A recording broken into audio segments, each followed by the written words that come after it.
Okay, it's the Champions Trophy 2023 quarter-final stage.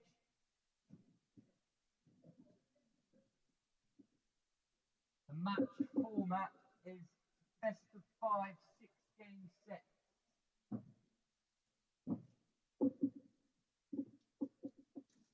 On the serving end, from the Boston Tennis and Racket Club, we have Leon Smart.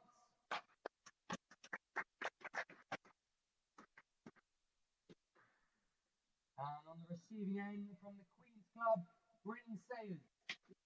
Best of 5 6-game sets. First set, Leon will serve first. Level. Oh.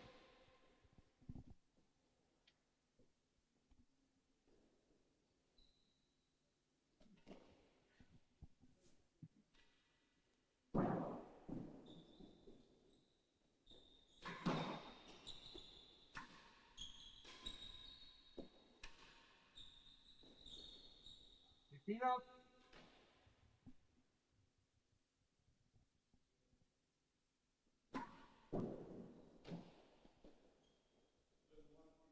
Hazard better than Leon.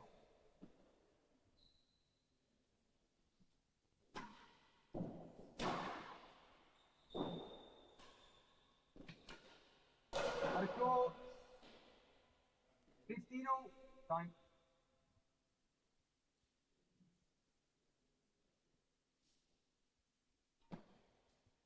$15.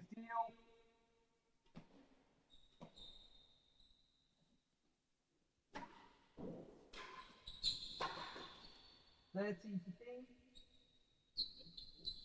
Yes.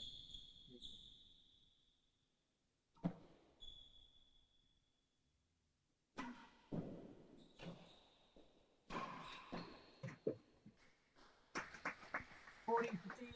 One case. Hazard better than a yard. 40, 15, 70. Welcome back to Hampton Court Palace on this fine Thursday evening for our coverage of the Champions Trophy 2023, brought to you by Mitsubishi Electric. It's Giles Doy once again in the commentary box with the microphone in his hand, with Ben Guyton-Beek. How do we introduce you? Real tennis streaming maestro. It's you and Ryan, really, isn't it? Yeah, I mean, 40, 15, 70. Hazard better than a yard. good evening, everybody. It's good to be here. It's good to be watching some real tennis. It's been too long. It's been too long since we've had some top quality real tennis in the UK.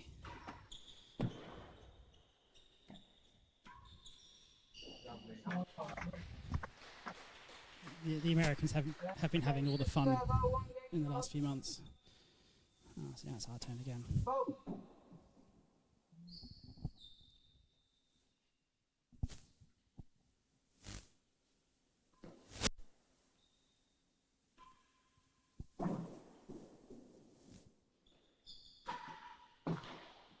It's better than last gallery.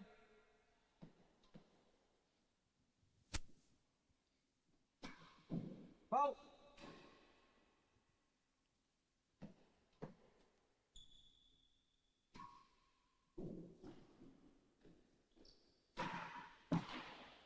It's nearly a yard worse than last gallery. As we exchange the first blows of this match, we have Bryn from down the road at the Queen's Club, and Leon Smart from across the pond at the I always forget which way around. It's the Tennyson Racket Club in Boston, isn't it? Not the Racquet and Tennis Club. That's New York, isn't it? Is it Tuxedo now? Okay,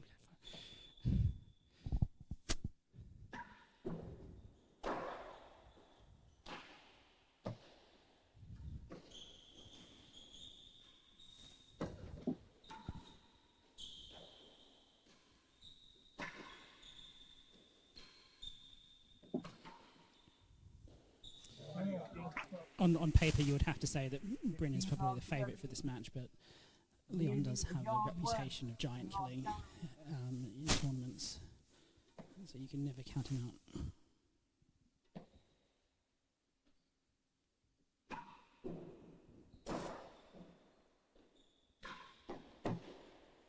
Lost the chase for more than a yard. 30 love. Oh.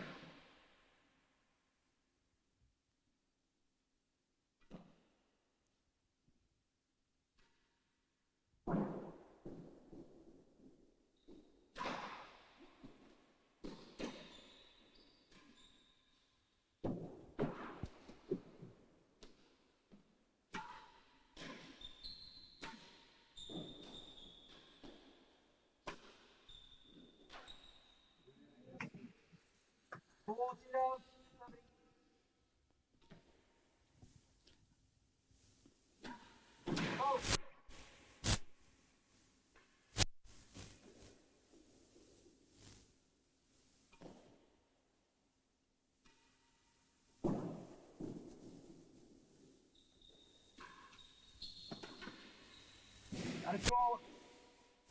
15, 40.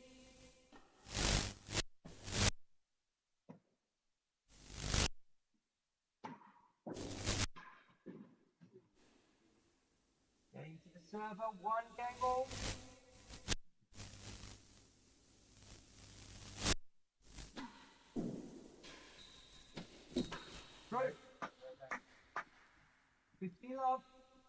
going to be an interesting match here in terms of the different styles that both players play in.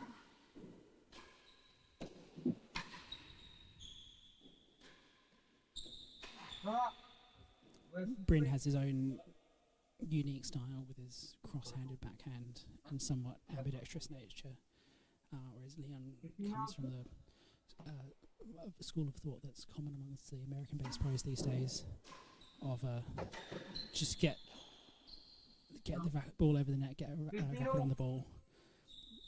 I hope he has less tricks in his bag, but just wants to be the last person to hit the ball and win as many points as you can.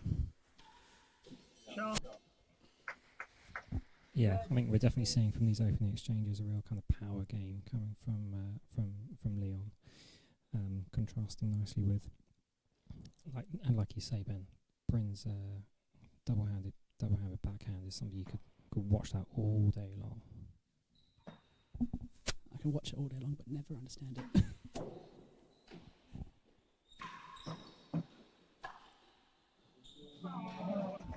That is insane by Leon. Behind the back, one bounce into the timbre. He can pull out a few trick shots from time to time. Might get a bit exhibitionist. I mean, we're only in the third game of the match, and I think that might actually be the shot of the match already. I know we're going to be in for a great match, but that was a fantastic shot right from behind Leon, straight across the court. Bryn having no response to that at all. I mean, we can't pretend he practices it every day. Just put your racket there and hope it hits the strings. 40-15, receiver leads worse than 3. Worse than 3 chase. Still going the railroad.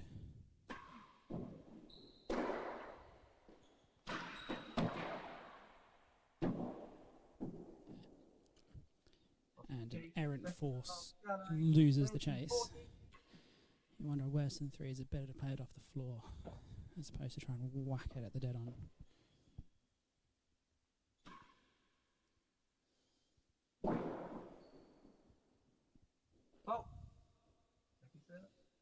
That might just be the first high serve we've seen this evening.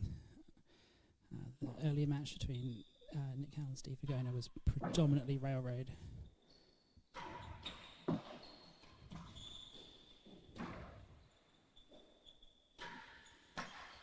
Neither of these players known for their strong railroads. No, but this court very much known for taking its railroads. It's a very Penthouse is very favourable for taking railroad serves. It's a yard worse than last gallery. Nice try.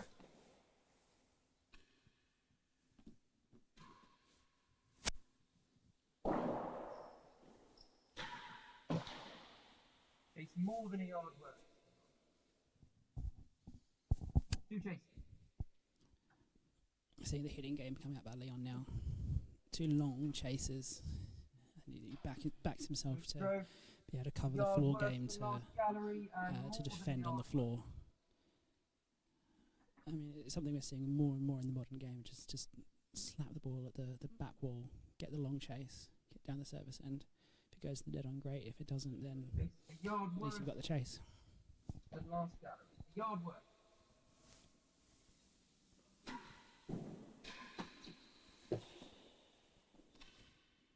Chase off. They can chase more than a yard worth. Oh! Just hit the edge of the band on the Penthouse, called fault.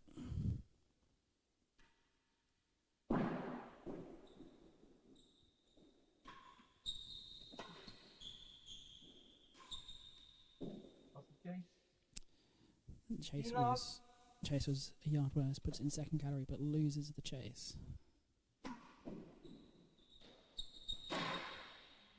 And that's very tight serve.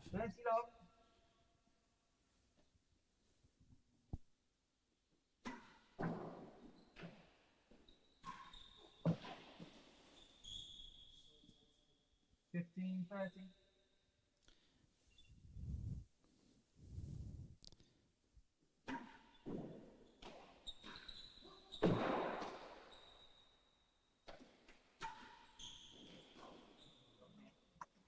Fourteen to see.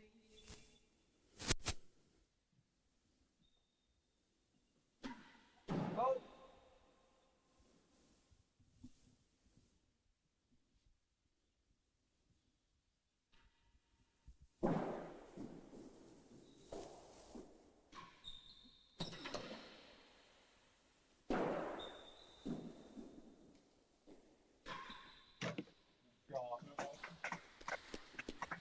There's certainly a pattern developing in these rallies now of just long, hard, low hits as opposed to trying to work the corners. I think Leon is relatively strong as a retriever, so to just hit hard and hope that either results in a dead on or a long chase.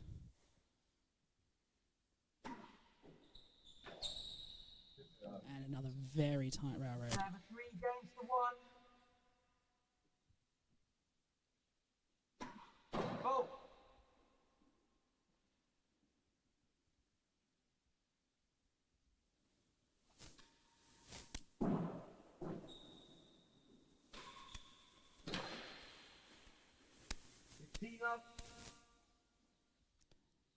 That's tough, that, because he's reached it on the volley at the wall.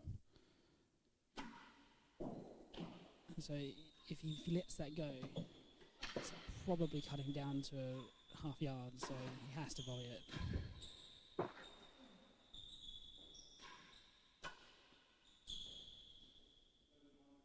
Hazard better than a yard. 15 up.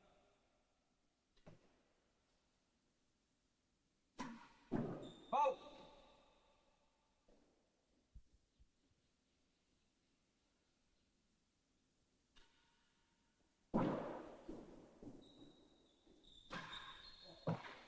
Takes worse than 4.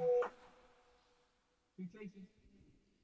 I think what we've also seen with a couple of strokes beforehand, Leon almost playing a little bit of a drop shot to try and get it right up against the winning gallery line, but coming up a little bit short, setting a hazard chase.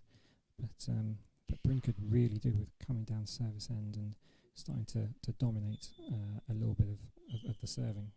Leon's we're only in the 5th game, and Leon's really been taking the service end by storm here. Bryn hasn't quite found his serve yet this match.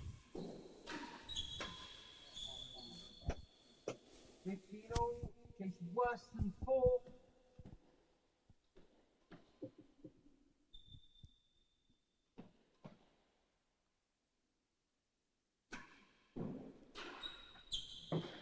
Lost the chase, still 5 and 6. 13-15. Heavily. He's tried 3 or 4 different serves and going to try and row it a few more times, I think. See if he can get any back from it.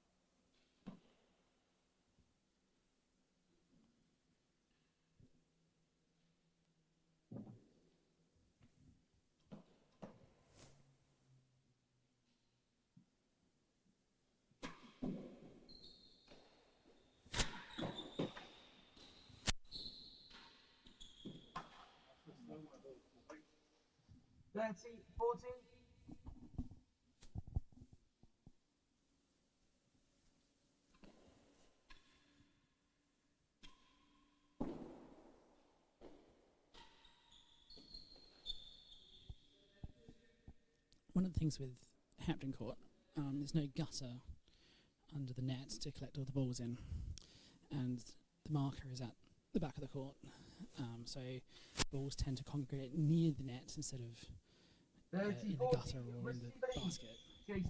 Yeah, I can confirm as a regular player on this tennis court, if there's one thing I would change about this tennis court, it's definitely put a gutter in. But what I was going to suggest is we should find some willing juniors to act as ball boys and have them run out and pick up the balls and put them in the basket. It's a bit because at the Open, the players are very, very insistent that they don't want to see any balls not in the trough. But here, apparently, it's fine to let them be.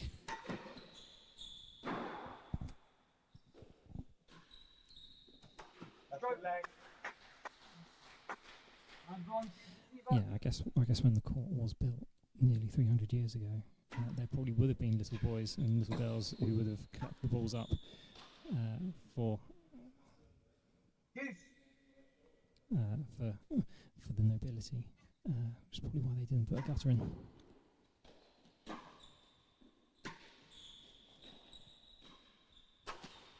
Advantage receiver.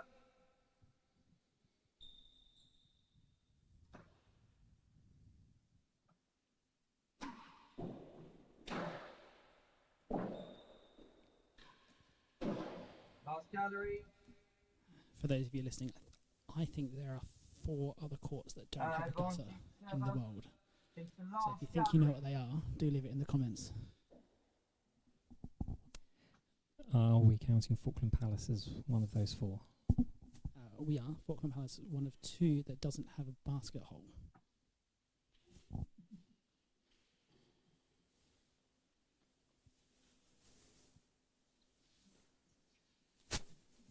I'm going to have to think about that one quite a bit more. Advantage server. Last gallery.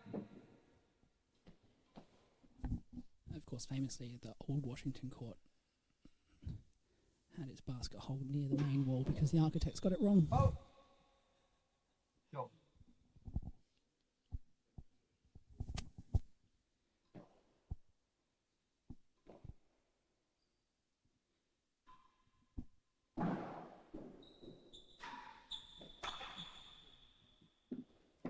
Deuce.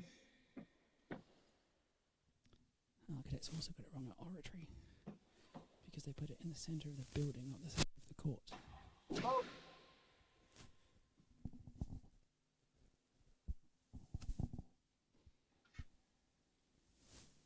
So if you go there and you walk and try and pick up the basket, it's not quite where the centre line should be. It's all a bit bizarre.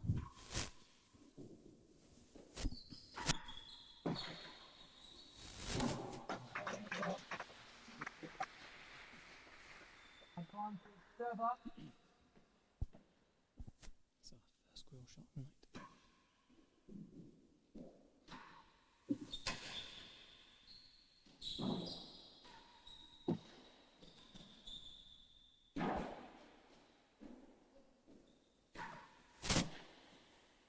It's more than the old man.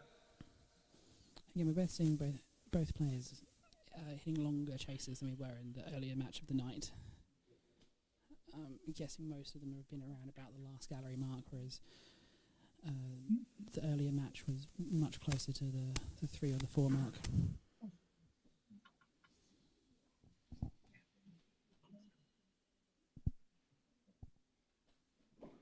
Yeah, we've had got 3 or 4 chases in that kind of yard worse than last kind of area. I'm sure as the match develops, both players start to find their range. We'll start to see some much tighter serves, some much tighter shots being played.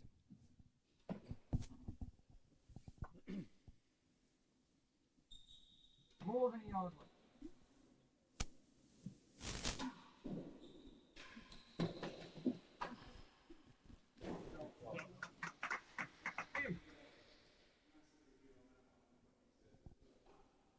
Comes up, Bryn. Bryn is not happy with that call at all. It was called down by the marker. He's played it, and then Leon's hit around the grill but didn't actually go in the grill. Now we have a little green panel just on the right hand side of the grill. Oh! But it's reset back a little bit, so that panel itself is actually in. It doesn't make a sound, but it's definitely in.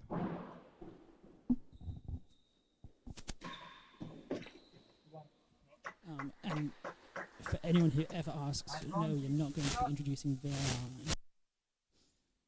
I've had that question a lot, and it's it's not something that will ever happen because it will slow the pace of the game right down.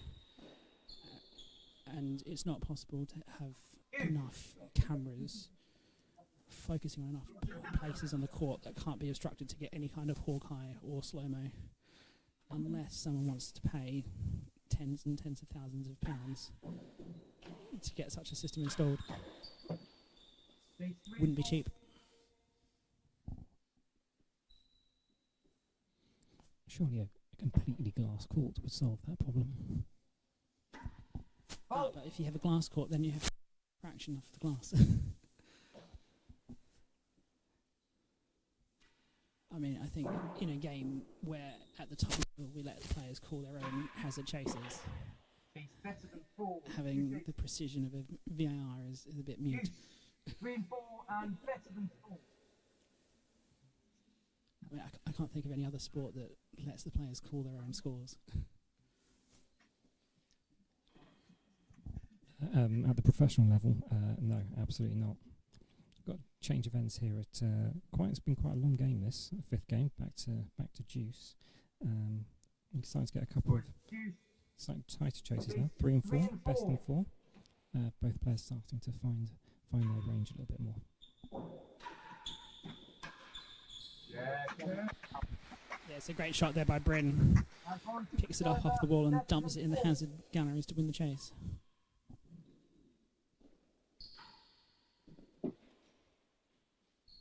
Almost does the same thing again. Fell worse than 4, lost the chase. That's and the game. 2 games to 3. Unlucky from Leon. That could very well, a few millimetres further out, come back and won that chase. When it hits the edge of the glass gallery, it's not a lot you can do to continue the point.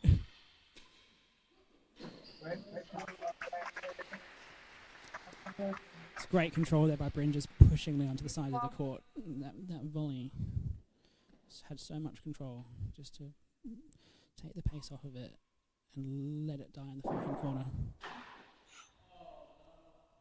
30 love.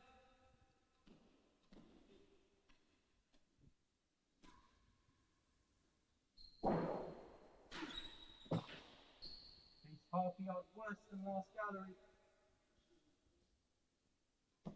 30 love.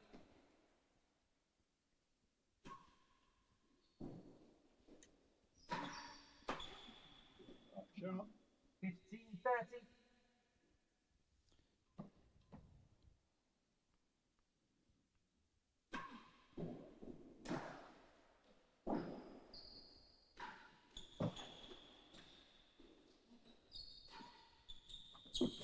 Chase better than 2. Just going back to that failed dead-on defence by Bryn there. He played that left-handed on the volley. He's been known to do that from time to time, and I think it's part of having his cross-handed grip. But if he's defending the grill or defending the backhand side of the dead-on, he will lean over and play off the forehand on his left hand. I mean, you've also got to give some credit to Leon there. He absolutely fired that down the court like a rocket.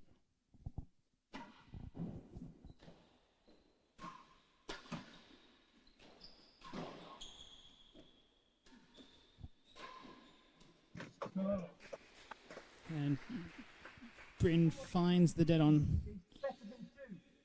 We've got better than 2 chase. 30-40.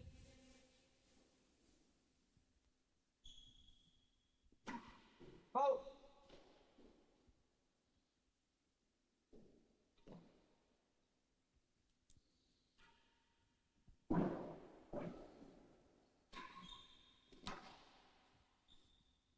Game. 3 games off.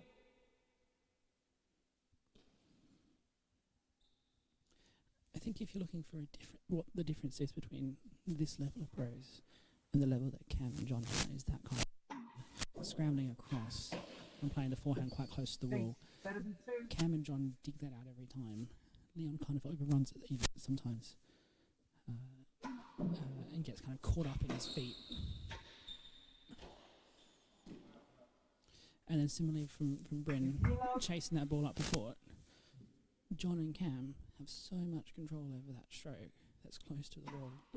Whereas I think this level of the game is a little bit more rushed and they don't quite have that same level of control.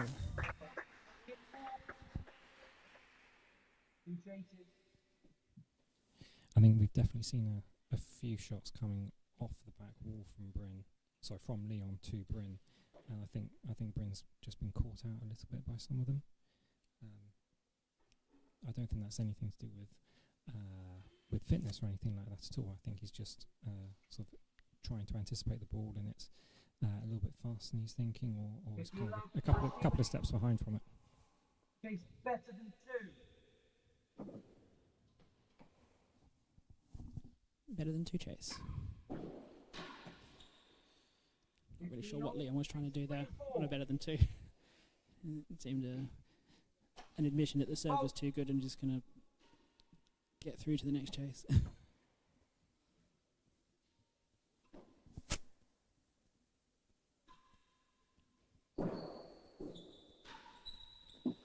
On the chase. That is just about the perfect angle to play that shot. It's gone all around Bryn. So it's too tight to the main roll. Too tight to the main roll to play it off the volley, but too close to the back wall to play it before it reaches the back wall. 13-14.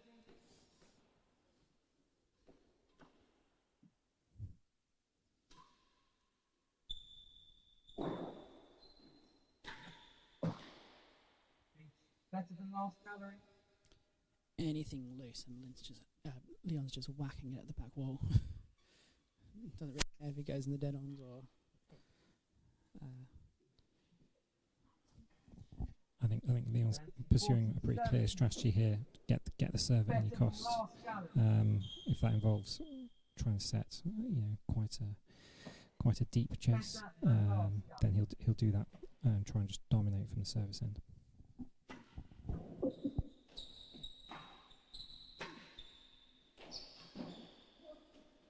Lost the chase.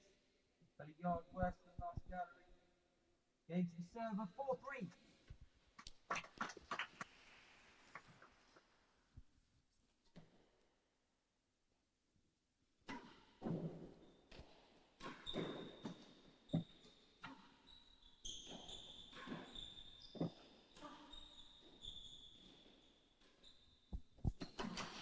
Great shot, Bryn. 15 love.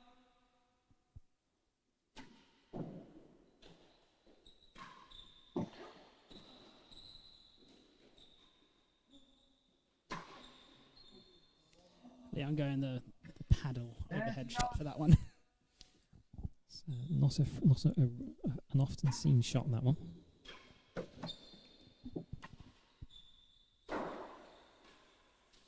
Last gallery. Okay. 30 low. Leon's not happy with the amount of dust under the foot on the court. Is asking for it to be clean.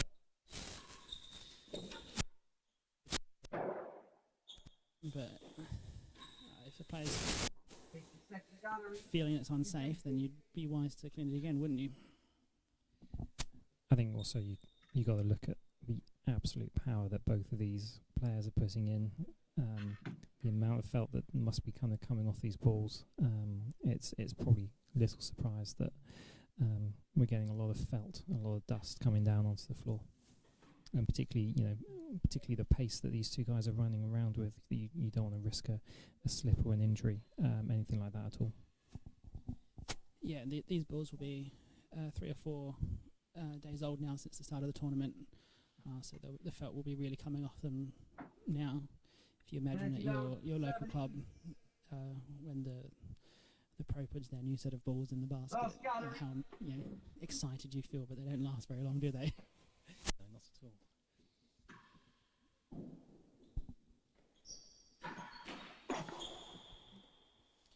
I mean, if you ask a lot of the pros they'll say that the 2-day-old balls are the best to play with. The fresh ones can be a bit bouncy and rough. And the seam is still pronounced, so you can get a few more weird and funky bounces.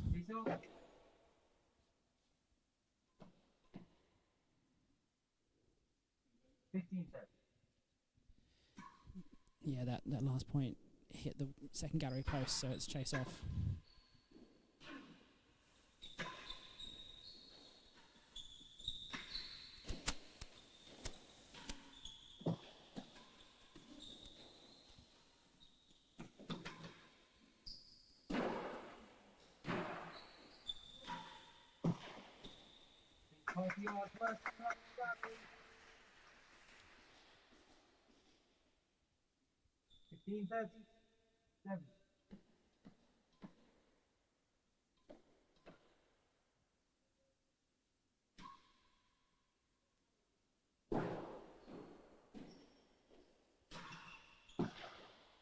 It's more than a yard worth.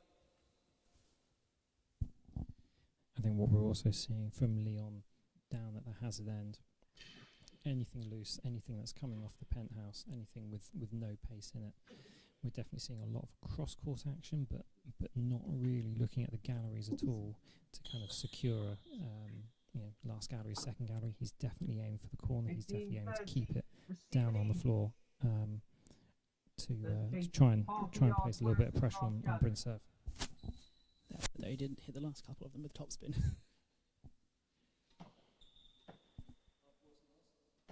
Half yard worth.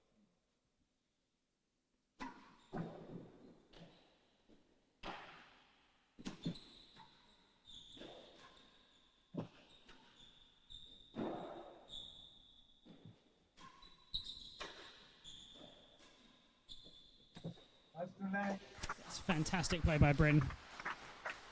Let's not underestimate how hard that return of serve was. It was so tight on the wall.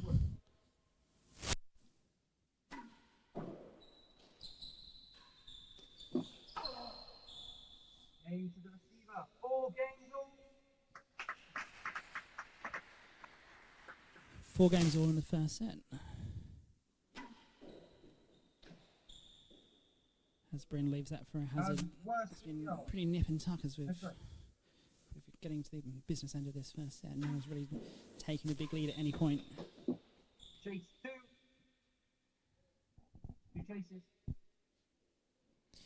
Had some comments coming into the live chat. Always great to see people putting their comments in. Let us know where you are in the world. Let us know who you're supporting as well. Got a Leon supporter in Matt. So written in to say, let's go Leon. Also, comment from a guy, Josh King. These commentators are much better than the last guys. Josh King was one of our esteemed commentators on the last match. He's actually pretty good.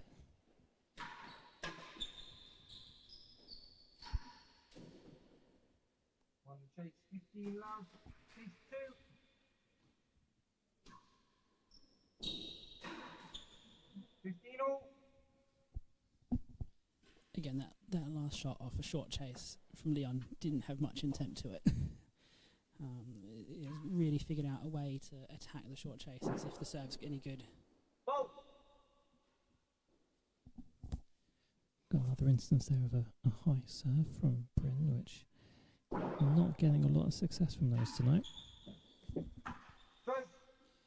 As a RTC member, do you generally have a lot of success with the high serves here?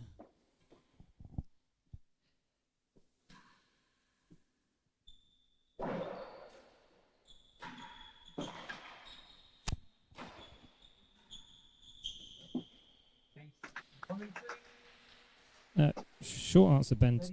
No. I don't know particularly why that might be a problem.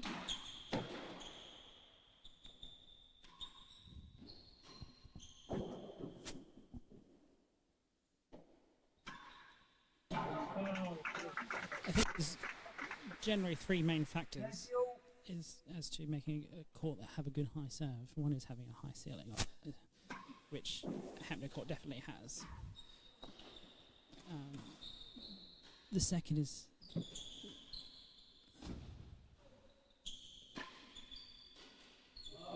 the angle of the penthouse. You have, if it's too sharp, it can run into the back wall too much. And the third is how much dampening is on the penthouse. Ideally, you want something that dampens it quite a lot. If it's too bouncy, then it's just going to bounce back into the back wall onto the back penthouse. So ideally you want it to die and then run along the back wall. So I personally found the new Washington Court, the penthouse, has quite a lot of dampening to it. So if you can get it to land at the right length, you can get it to run along the back wall quite easily. So I suspect the boards in the penthouse here are quite springy.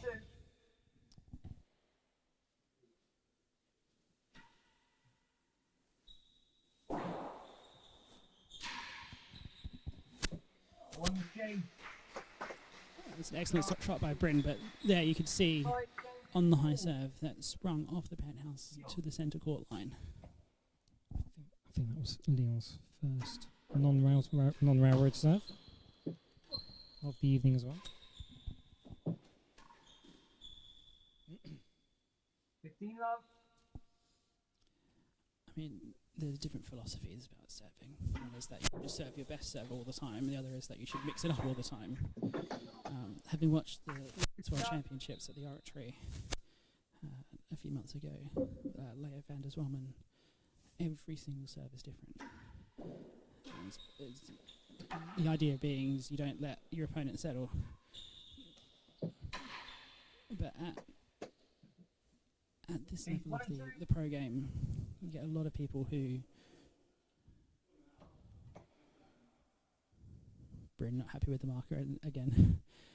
But at this level you have a lot of players who just serve railroads, which, as a spectator, can get a little dull sometimes.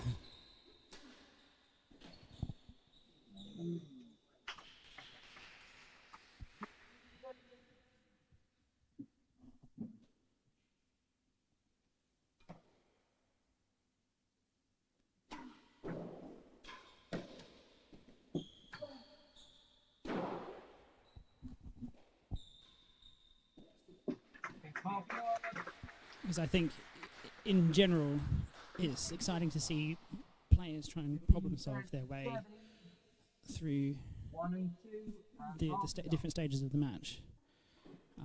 And if you're just going to go out with one strategy of just, I'm going to serve railroads and be the best railroad server in the world, as a spectator, it's not quite as exciting as someone who's encountered a problem, you've got an opponent who's getting on top of your serve, figuring out a way to deal with it, or a new serve, and carrying on to the next stage of the match.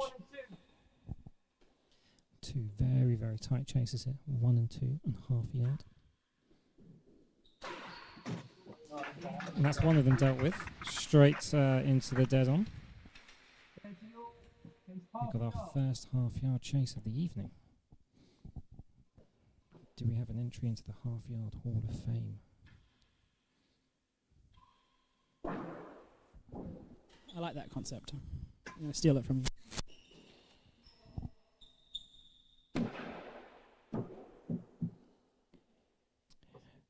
No, we don't. You may have seen on some of my live streams, I have statistics on dead-ons and grills and so on. I'm thinking of selling a statistic on hazard second galleries and calling it the Hall of Shame. A second gallery, 43rd.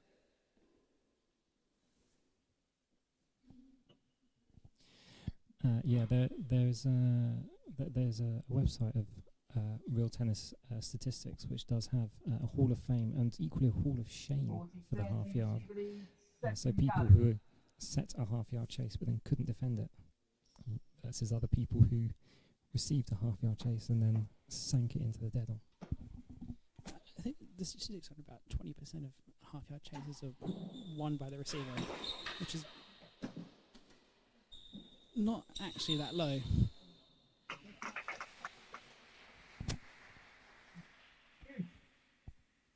So set point there for Bryn. It's gone wasted, so we're back to juice.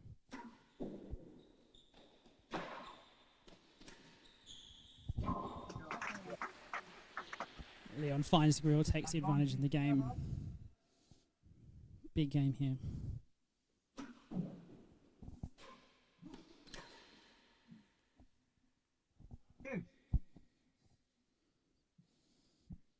That's one of the things I like about real tennis, the sudden death nature of a 5-4 or a 5-all juice game.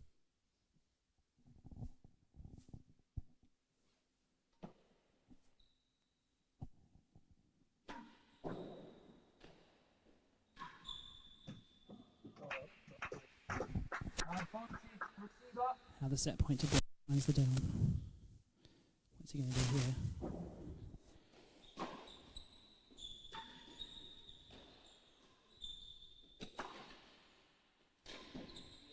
And Bryn finds the dead on again. Takes the first set, 6-4. Slight miss hit from Leon in the second last stroke. Opened up the window for Bryn to attack straight into the dead on. I think the players are going to take a short break, freshen up, and we're going to have the court cleaned. So, Giles, what did you make of that first set? Well, to begin with, Ben, I thought that Leon might have taken the absolute might have taken the game by the scruff of the neck, but taking up a 3-1 lead fairly quickly, although we had a pretty lengthy juice game just in the middle of the set. But then Bryn starting to kind of rattle his way up through the gears again, winning 5 of the last 6 games to take that set. It's a lot tighter than maybe I was expecting it to be. Thinking maybe Bryn maybe starting to take a bit more control early on, but I think 6-4. I think Leon's definitely going to think he's got particular ways to get past Ben. He's definitely controlling the service end.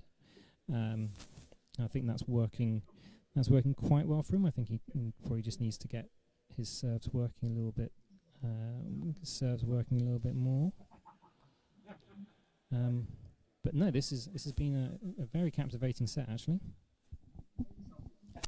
Yeah, it has. I think Bryn's found his rhythm towards the back half of that set, and we'll look to carry it on into this next set. I think there's a few older players on the circuit these days, and compared to a lot of other sports where the prime age is in their 20s, all of our top 10 now are in their 30s or even older. So sometimes it takes a little while to get the legs moving. Yeah, and I think one of the other things that we started to notice, particularly with that opening set, was maybe some quite tentative shots by both players. We've seen a lot of service faults, a lot of service mistakes, chases being set actually quite deep into the court, and maybe not quite the kind of lengths that are gonna trouble the opposition. But I think really very much as that set developed, we started to see both players getting their serves working a little bit more. Leon in particular getting that railroad really kicking off the back wall. But also, we were starting to see it with a lot more target selection, and we're also starting to see some pretty tight chases being set as well. So yeah, it's looking like it's set up for a great couple more sets at least. Yeah, I think looking at the level of play here, and what distinguishes these players from the top 4 or top 5.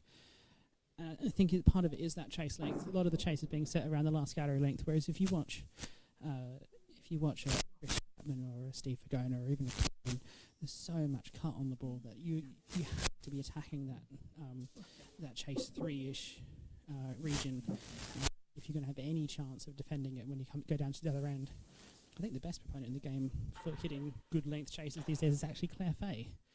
You watch her, and every ball is perfectly weighted into the corners at that perfect, better than two length. Okay. First set, 6-4 Bryn. Second set, Leon. Right, ready to start the second set. Leon to serve.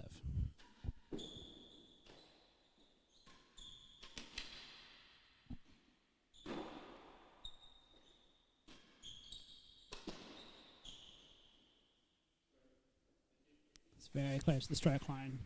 Of course, with the marker in the dead on, the player has to call it. So, in general, the players like to.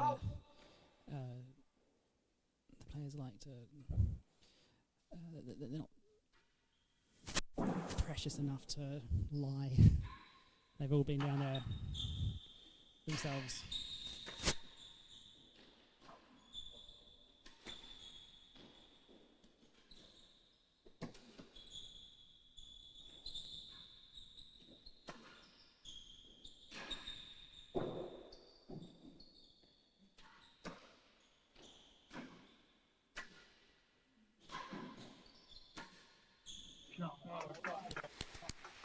That was just one stroke too many for Bryn.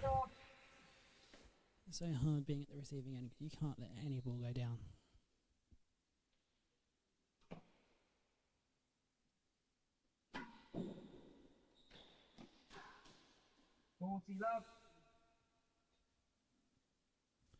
Leon has been serving some tight railroads this match. And there's another.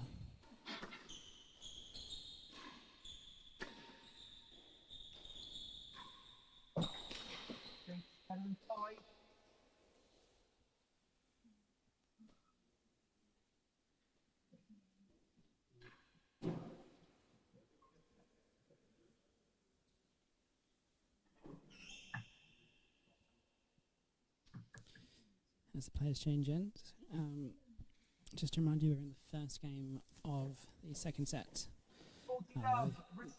here at the Champions Trophy at Hampton Court Palace. Chase better than 5.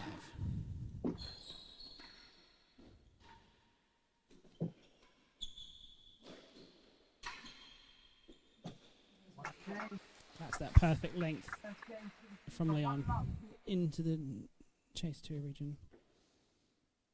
Takes the first game of the set.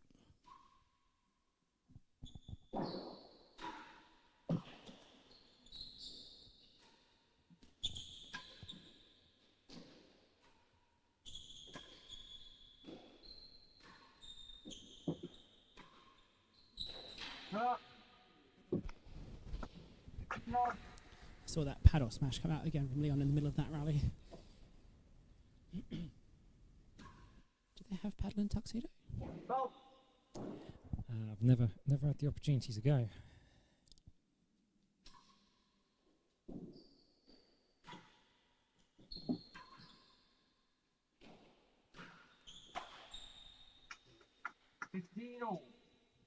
Of course, if anyone joining from Tuxedo from New York who can give us an answer to that one, do drop it in the chat.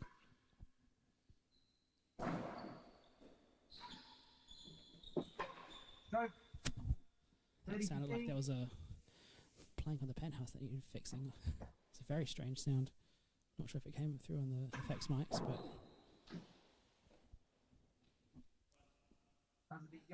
as Leon leaves that serve for a hazard chase, the players, I mean, at this level, in singles especially, the players don't tend to leave hazard chases unless it's off the serve and tight. I wonder if some of it's maybe just maybe some of it's just a psychological aspect of if you're going to hit the ball really hard and you're going to really kick it out into the court, then actually I might be tempted to punish that by leaving it for a hazard chase. Even though I could quite easily play it, I might sometimes just want to say, actually, that's too much. That's too much power into your serve. Like, I'm going to punish you. Yeah, in addition to that, when you're trying to play that shot there, you're way out of position. And so the next shot is almost inevitably coming into the timber corner.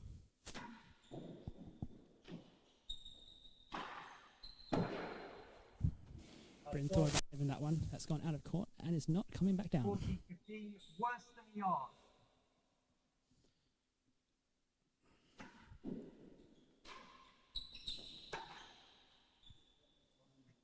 30-40.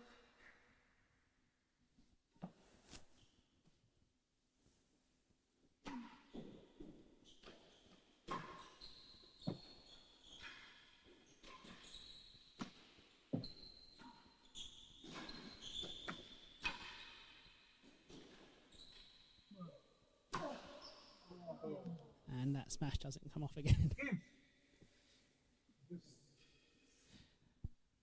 From our vantage point up here in the gods, we can see a number of balls that have not come down.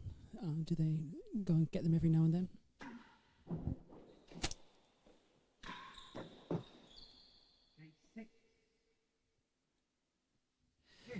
Yeah, so the windows here do actually open up. It's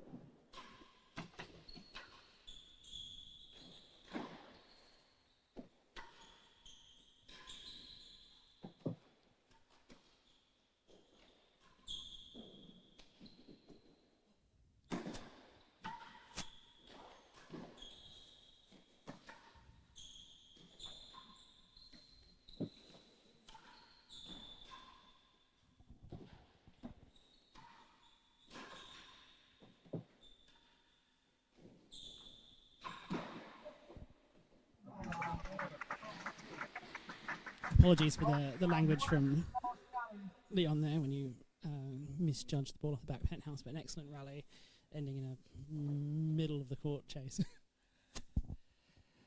but also both players really trying to attack each other in terms of positioning on the court, positioning of the ball. Leon really making Bryn run all over the hazard end to try and maybe start tiring him out a little bit, but there's a long way to go in this game as yet. 2 chases, we got chase 6, chase worse than last.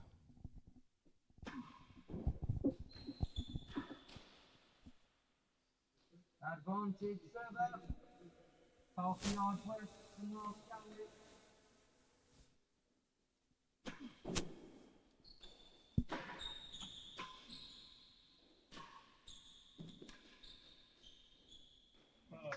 And another perfectly weighted shot by Bryn there.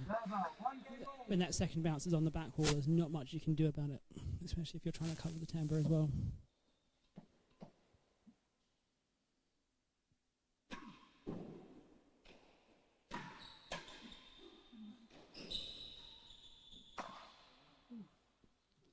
Bryn just got a bit cramped up on the backhand there. But geez, that volley had some pace on it.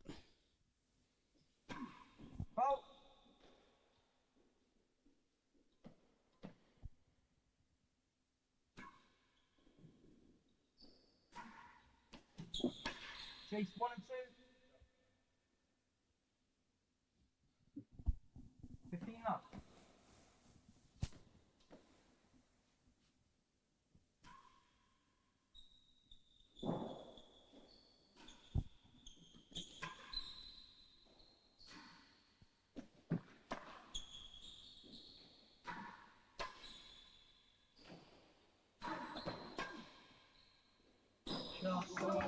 That is an amazing volley from Bryn.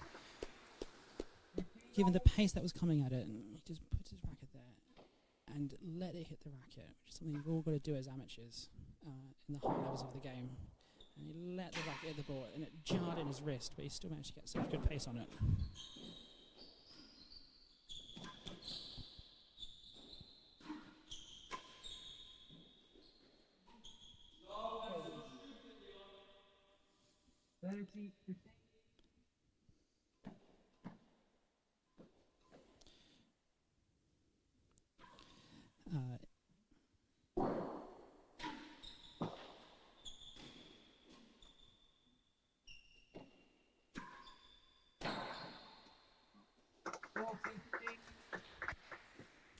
In the comments from Easy Virtual Events, praising the commentary and the coverage, and has been out walking the dog, and is asking for our names. Well, my name is Ben Gatenbeek. I guess I'm most well known in the real tennis community as providing the streaming on the TNRA Media channel. And with me is Giles Doy, who is a member here at the Royal Tennis Court, and we'll be hopefully commentating at the British Open in November. So that's who we are. As we watch here, chase 1 and 2 with Bryn up in the game. 1 and 2.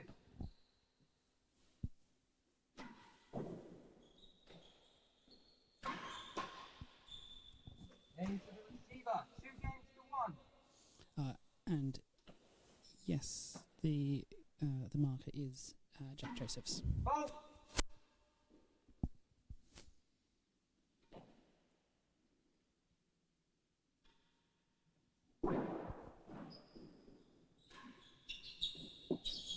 Chase, better than 2. Again, we see that perfect line by Bryn coming across the forehand corner. The only way that you can play that is to going up the court to volley it, because you can't take it off the back wall, and you can't take it once it's come off the main wall. It's a very hard shot to get back. But it's something we see Rob and Cam do so well for so many years. Got a slight pause and play while a few folks are making their way through the galleries.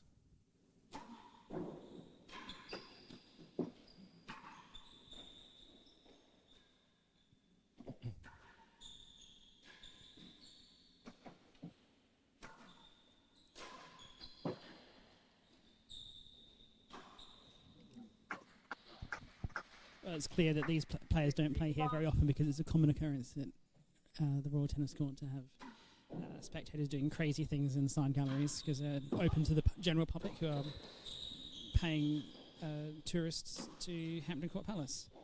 Oh, that's so unlucky. Goes for the winning, hits the ledge, comes back for hazard second gallery, straight into the Hall of Shame. Yeah, you're right, Ben, about the galleries here. The galleries open to the general public Wednesday to Sunday. And actually, if you want to come down and watch some of the tennis, you can come and watch it for free during the times the palace is open. And the galleries will always be open and available for people to watch. But if you want to come and get some other tickets for other vantage points, like the Dead On or our upper galleries, 15 hazard seconds gallery. do check us out on the Eventbrite page. There's still plenty of tickets going for the latter stages of this tournament. 30-15, receiver.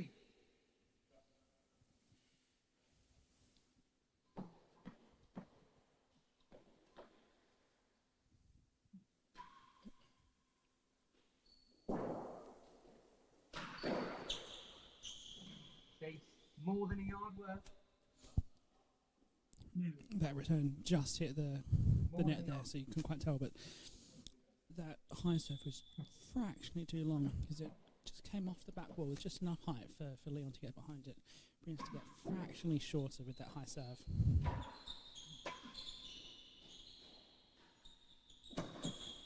Chase, worse than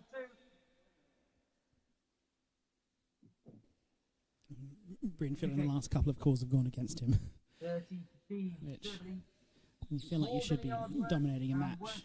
It's easy to find scapegoats, or sometimes all too often the marker is the scapegoat. 30-15, 70, more than a yard worth.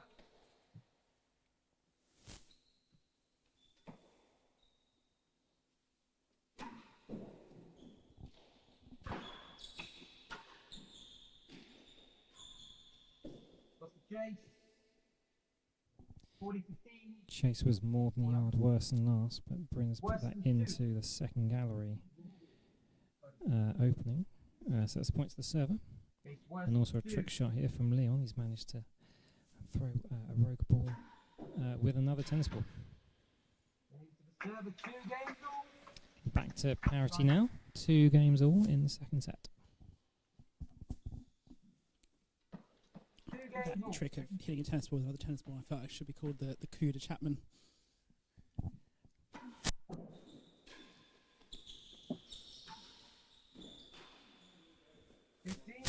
Chris Chapman, very firmly the expert at hitting a tennis ball with another tennis ball. Absolute masterclass.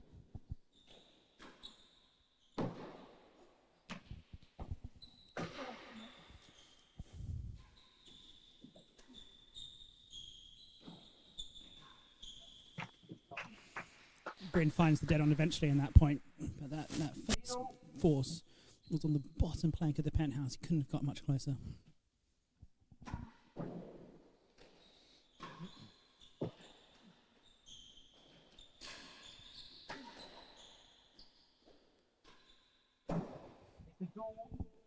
15 all.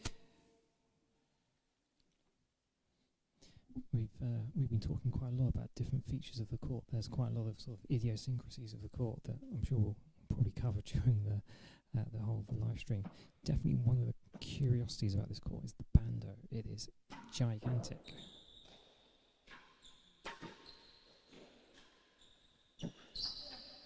Go. 13, 15.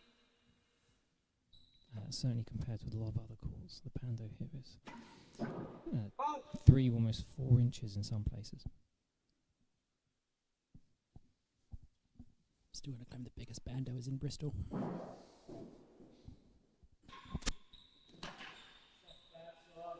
40, 15, one chase. Leon providing his own commentary.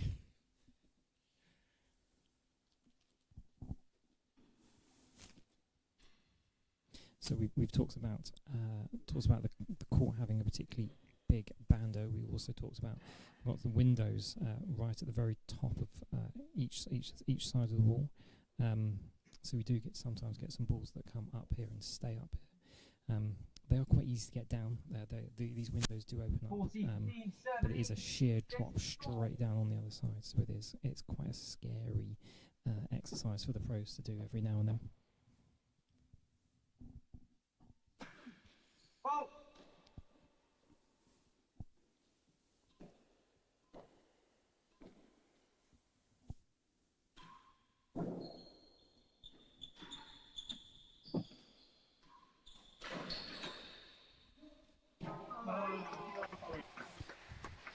That's great anticipation by Leon, getting up to defend the hazard galleries while playing off a chase, but meant he was so far out of position that Bryn could just easily tap it into the grill.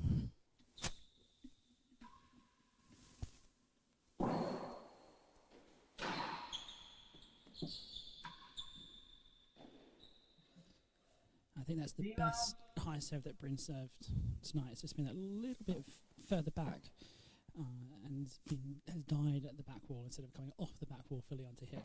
He really got cramped up in that return. That's what allowed Bryn to get the attack on the grill. Yeah, Leon used a lot of power to try and get that back over the net.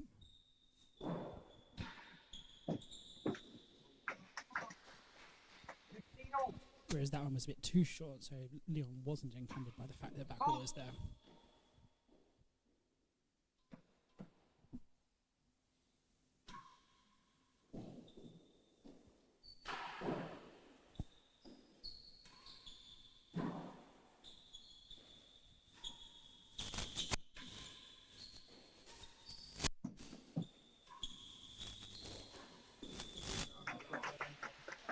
Leon was lucky to be in that point. Straight off the band off the return of serve. Could have gone anywhere. 40, 15.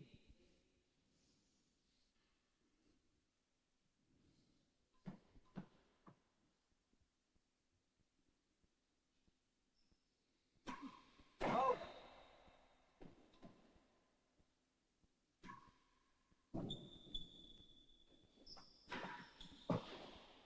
Takes nearly a yard worth. 40, 15. Starting to get a few frustrations seeping into Leon's game. He can drop his head sometimes, Leon, if he's not feeling things are going his way. Whereas Bryn is often just so stable, just no matter what the score is, will keep fighting for all the points he can get. I think we saw a little bit of that frustration come out earlier yesterday when Leon was playing Ben Taylor Matthews in one of the other quarter-final matches. I think we saw Leon's head drop a little bit, and Ben was able to take advantage of that in securing his place into the semi-final on Saturday.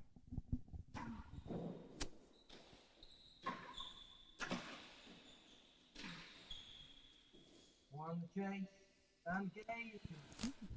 The chase was worse than last, puts it into the last gallery to win the chase and take a 4-2 lead in this second set. The winner of this match going on to play against John Lumley in the semi-final on Saturday. So do tune in for that. Run up. Takes a yard.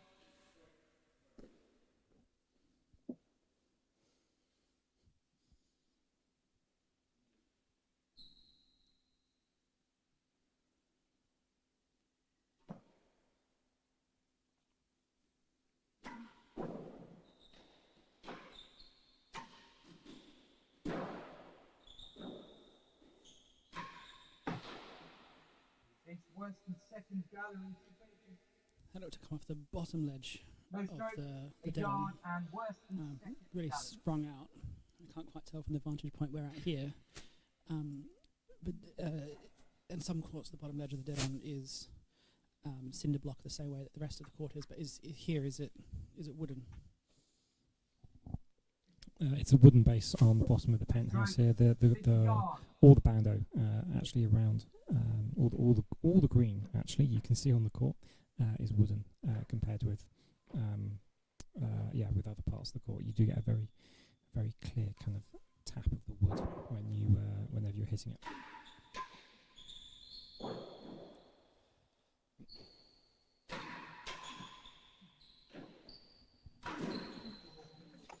There's one shot too many for Leon there. Playing off chase 2, trying to hit the dead on. Couldn't do it.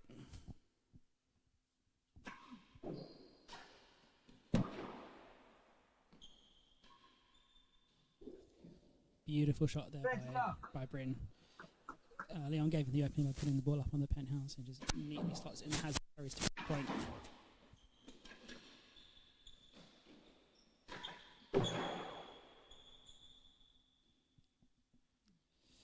So that shot there, Leon hit with such force, hit the back penthouse and the back wall and flew up into the net, which is the course that chased the line.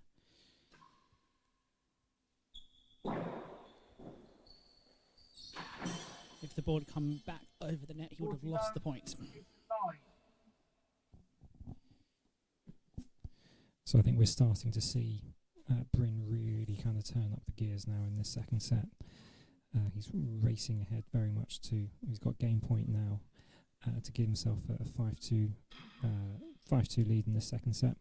If we look back over the last 12 points or so, over the last kind of 2-3 games, Bryn's won 11 of them. Leon's only managed to get 1 point on the board. So this is starting to see Bryn really starting to accelerate through the gears now. Chase the line.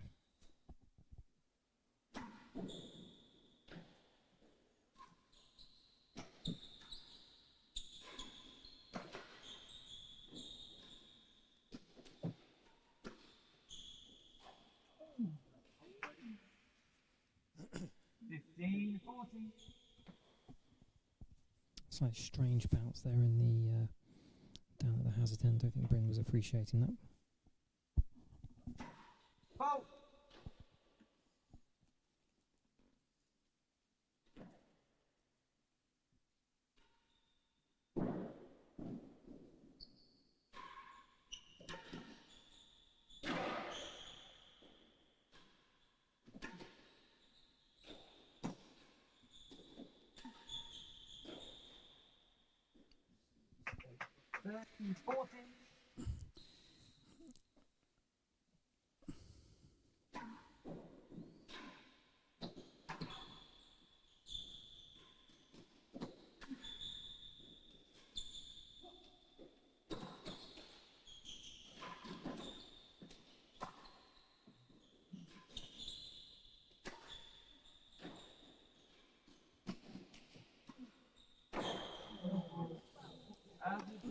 This last 5-10 minutes or so, Bryn has looked in such control of all the rests. He lost a couple because he's been down the hazard end, and you're always going to lose points down there, but he's just placing the ball into the corners, making Leon do all the work. Leon needs to find something here to stay in the match. Yeah, we're definitely starting to see Bryn adopting a new plan, a new strategy whenever he's down the receiving end. Really just good line, good length, always into Leon's backhand, and I think that's giving Leon a lot of trouble here, which is I think is what's giving Ben a lot of momentum. He's got a few more game points now to get to take a 5-2 lead. Has the chase, first gallery.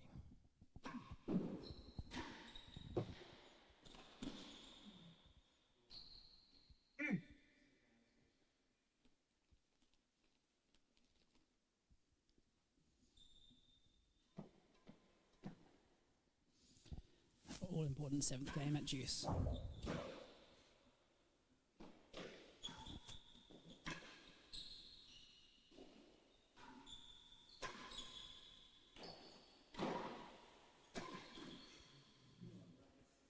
advantage receiver.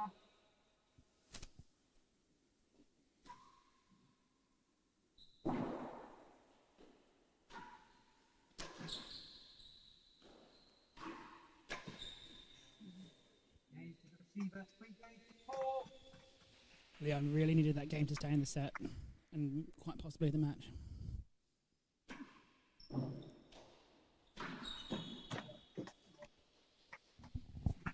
It's actually a great recovery by Leon there to recover from 40 love down to win that game, take us to 3 games to 4.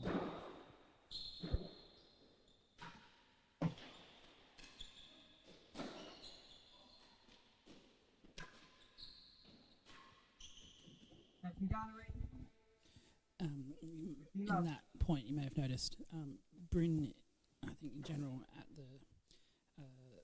at the service and is standing a lot further up the court than he was at the start of the match. Was able to reach that long chase. At that point, he stood at 4 and 5, whereas at the end of the first set, he was way back at 2 and 3. Bryn's going to be very annoyed by that. The ball's come right into the middle of the court. He's got absolutely ages. Presented himself a good chance to take the winning gallery. It's gone a little bit too high. An easy shot on the back wall for Leon to main wall dead on his way into a 30 love lead. And then Leon again, another dead on force to himself. To give himself a game point and actually to take us back to 4 games all here.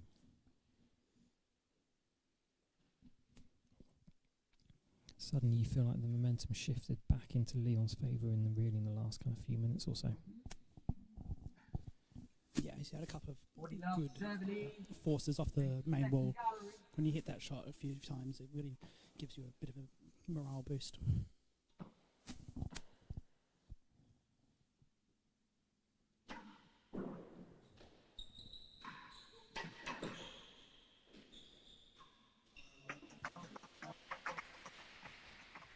That shot will boost his morale as well, I think.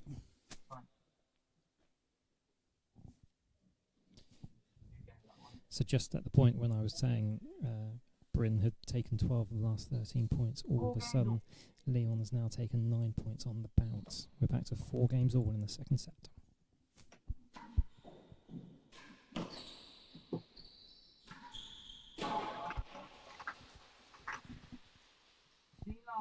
Little fist pump from there as he hits the grill.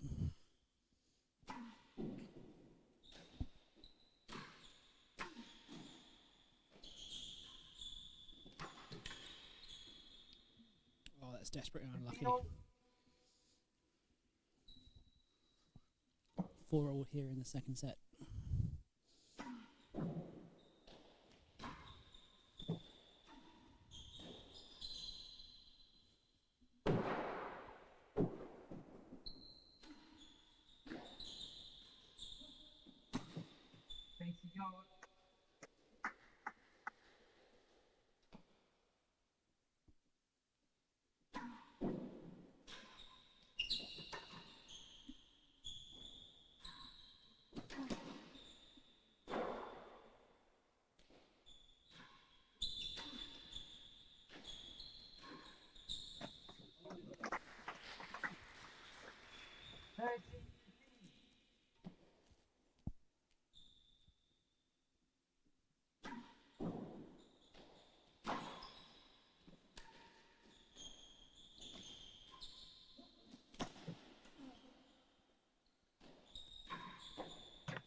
Couple of dead-ons in a row there from Bryn. We are in the second set here of the bonus round of the Champions Trophy here at the Royal Tennis Court with Bryn Sayers versus Leon Smart. As a reminder, tickets are still available for the semi-finals and the final, which is on Saturday and Sunday this weekend. So do come along if you are in the southwest London area. Or even if you're not in the southwest London area and you fancy a lovely day trip, I think the weather forecast for the weekend is not great in this part of the world. So if you're looking for a great indoor activity, strongly recommend coming down to Hampton Court. Yeah, if you're going to watch the Ashes, there won't be much Ashes to watch, so you'll have to watch the the reelers instead. We should also give big thanks to Mitsubishi Electric and also CAD Corp for their kind generosity and sponsorship of this year's tournament. Mitsubishi Electric have been supporting this tournament for a number of years now. Their generosity and support is always appreciated by the professionals, by the officials, and everybody at the World Tennis Court. The score is 40-15, Germany. Katie Yard. Bryn coming down the service end, 40-15 up. A chase of 1 yard to give himself a 5-4 lead in the second set. Case a yard.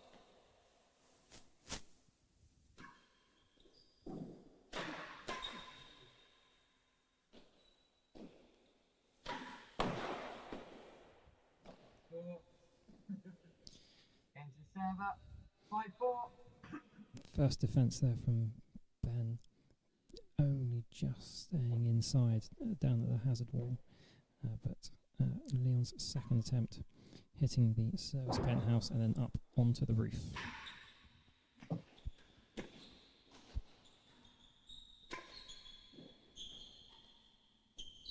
Not up. Case 4 and 5.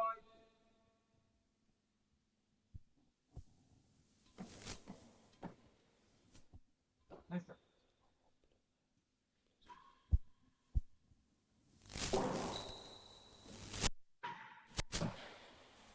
Case worse than second gallery.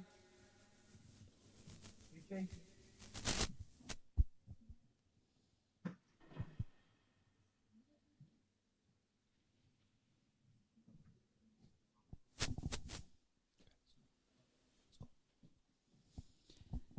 No strokes. Case 4 and 5. Bryn with a 5-4 lead here, but 2 chases means they're gettable chases, but you don't want to be playing off chases when you're at a level, because it means you can end up very easily 30 love down in the game, and it's such a tight match.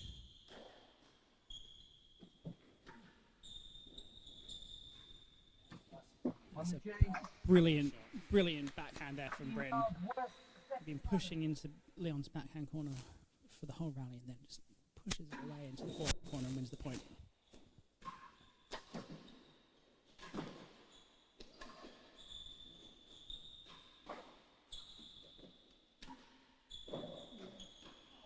Goes for the win gallery, misses it, but off the nick of the back wall. Bryn can't do anything with that.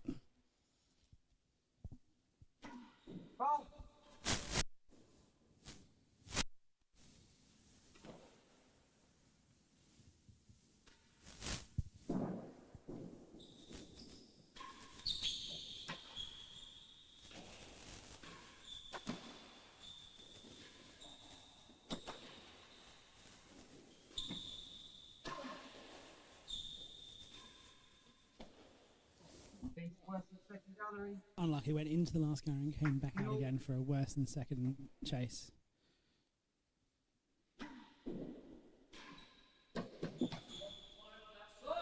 Chase the yard. 2 chases. 15 or worse than second gallery and a yard.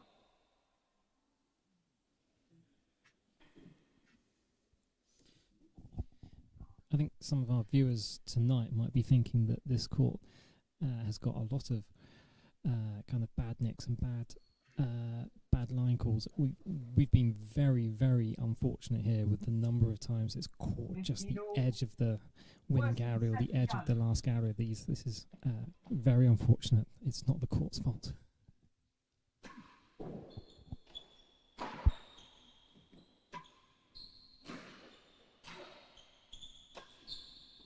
Oh. 30-15, chase a yard. 1 yard chase, so you expect Leon to be forcing very hard here. Expect some pace for this next ball.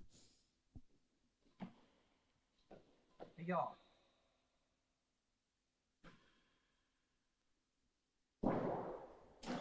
Not the best serve. And and finds the dead on. Could be going 5-all here very soon.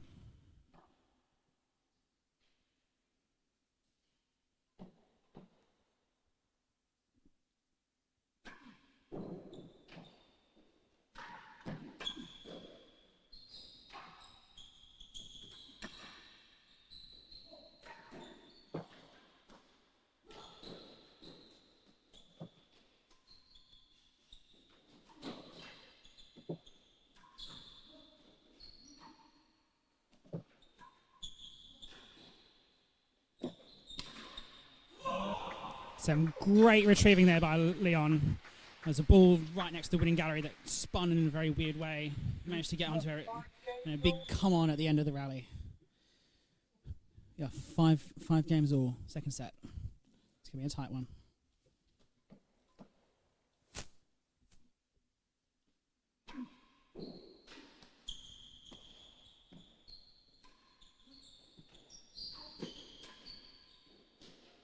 That's a fantastic volley by Bryn. Out of position, up the court, still managed to get so much control on his volleys. It's amazing. We've had a few attempts at winning galleries not quite work out actually in the last kind of few points or so. 15 up, 7. Bryn actually very successful if you look in the long run over his winning gallery shots.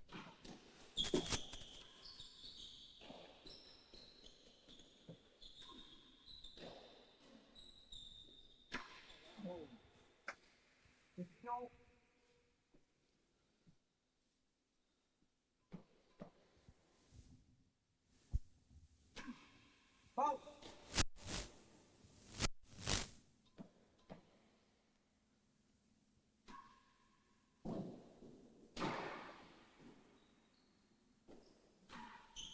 Second gallery, 15 up. So somewhat loose second serve there from Bryn and duly punished by Leon, dispatching it very comfortably into second gallery.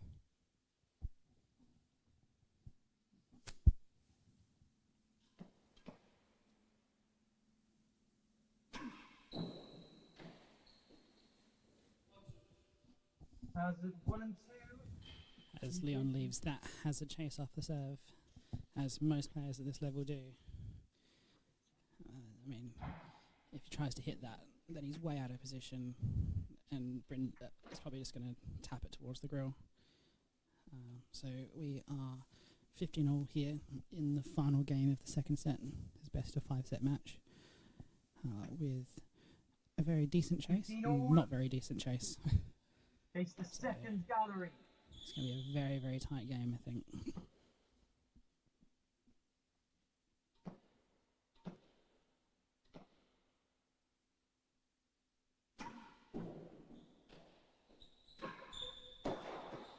Oh, and that's just hit the bando. The chase was worse than second. Hazard 1 and 2. Hazard chase.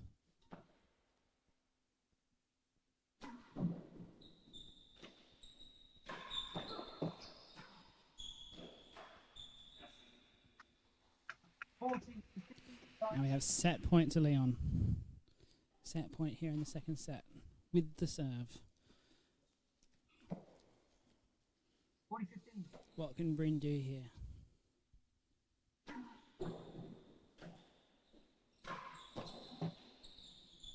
Fine.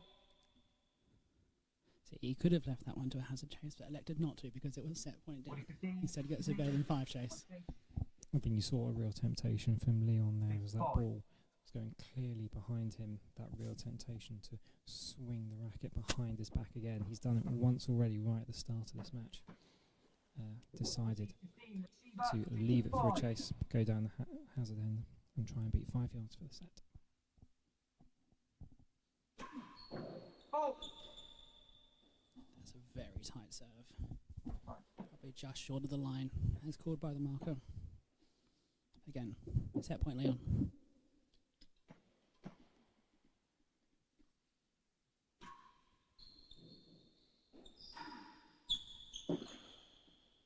Lost the chase for 5 and 6. Oh, very tight call. Well jumped by Bryn. Chase was 5. So it was going just worse than that. 30-40, still set point. That is a ballsy leave at set point down to leave a 5-yard chase to 5 and 6.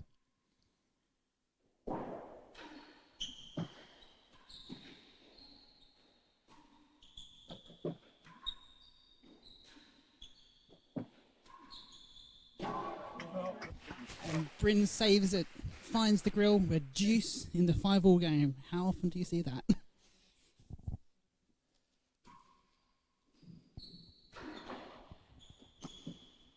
Base 1 and 2. Spun the wrong way for Bryn there.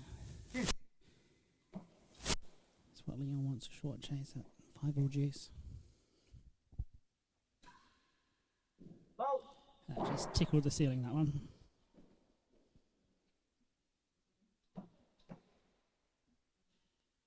Bryn needs this point. He knows he's going down the hazard end next point.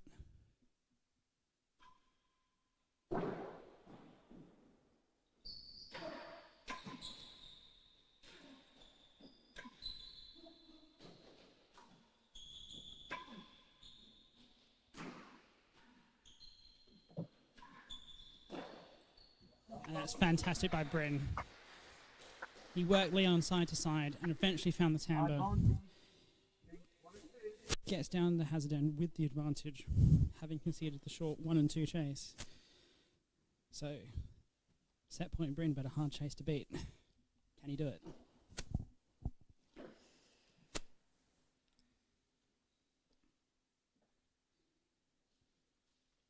Advantage receiver. Chase 1 and 2.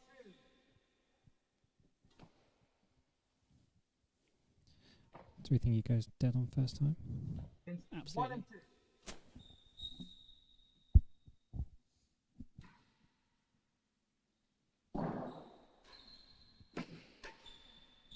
2.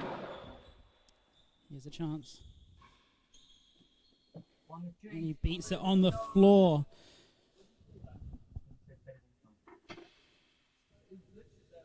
Leon is not happy with that. But indeed he fell about half a yard, as we can see from up here at our vantage point. Leon claiming it was better than 2, but the marker's always right. There's nothing you can do about that.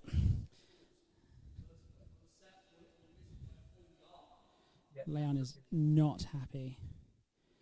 And we'll have a short break here with Bryn. 2 sets to love up. But you got to play the marker's call, don't you? If the marker says it's won the chase, the marker says it's won the chase. That's making sure that we are respecting the marker's decision, fundamental to the game. Absolutely, and you can always just hit the ball, and then you don't have to have the marker involved in it at all. That's the other option. I think we also have to admire, actually, for that last rest in which Bryn took that set 6-5. He was attacking a chase 1 and 2, and in both of the shots that he played, he was very adamant that he was going to beat that on the floor to take that in no attempt to think about a pot shot at the dead on.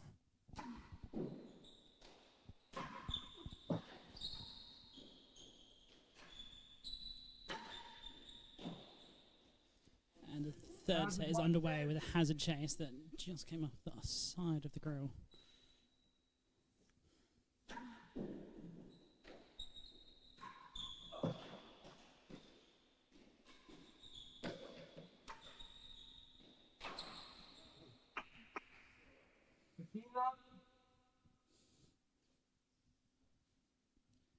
A long way back for Leon here now. 2 sets down. They've been close sets, but you just feel that Bryn's got some momentum now.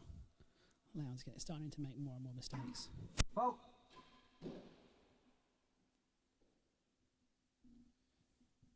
And that marker's call is going to weigh in his mind for at least a couple of games.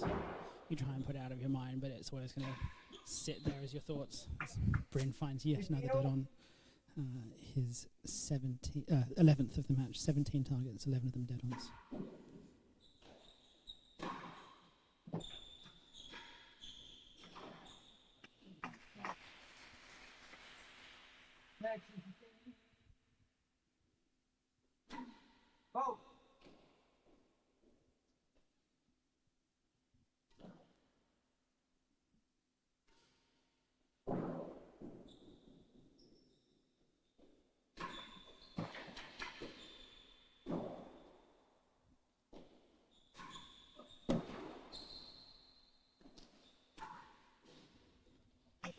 that winning gallery was hit with some anger.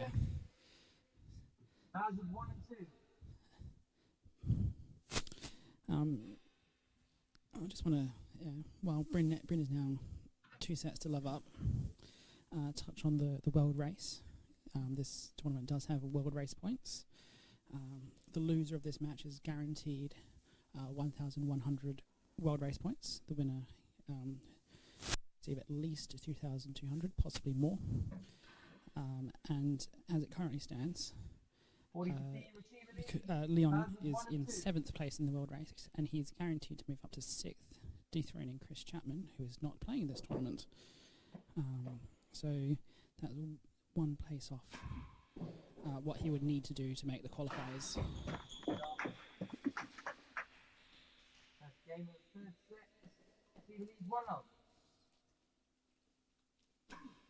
Boat.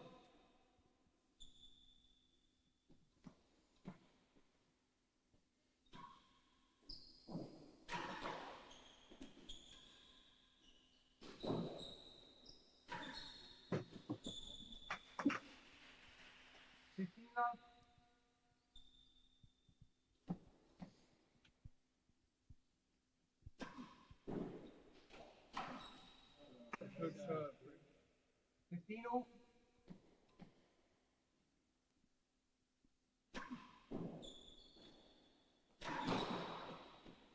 It's better than 6. 15.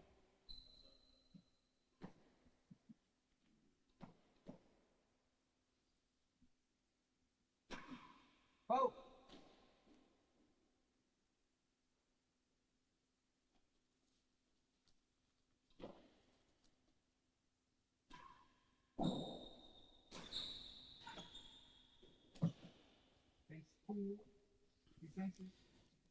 The world race currently stands with Camden Riviere in 1st place with just over 29,000 points.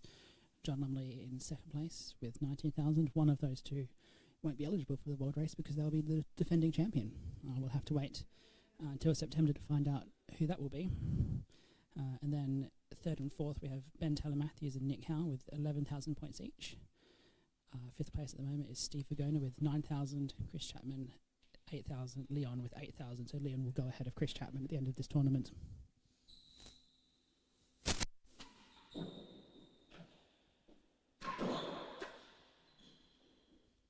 That is a fantastic volley. Came off the net with a lot of pace. Had to readjust his line and then perfectly placed it into the tabber corner.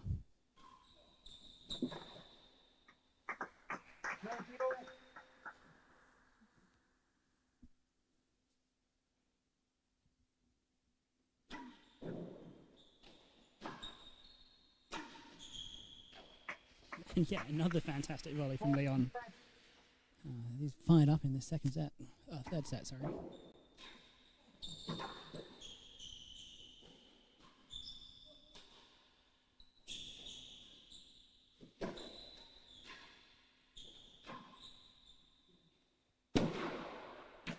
Oh, that's tight.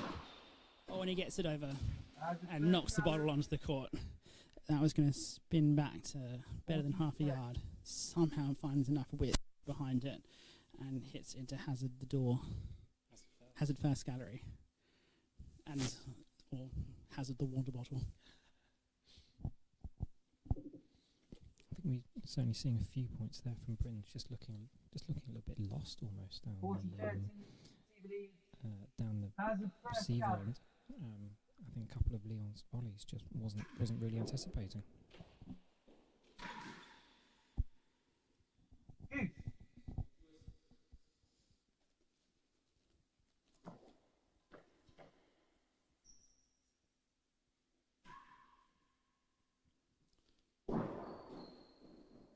Got a lot of height on that serve, but it's just a little bit too deep.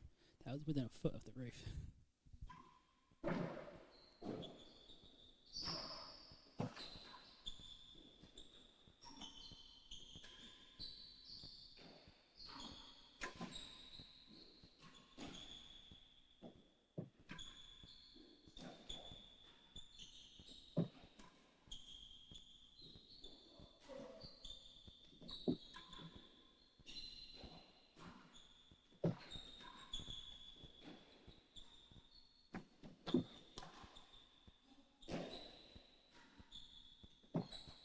A fantastic rest. Both players being pushed to both sides of the court. But eventually, Bryn has a racket error and Leon takes advantage in the deuce game.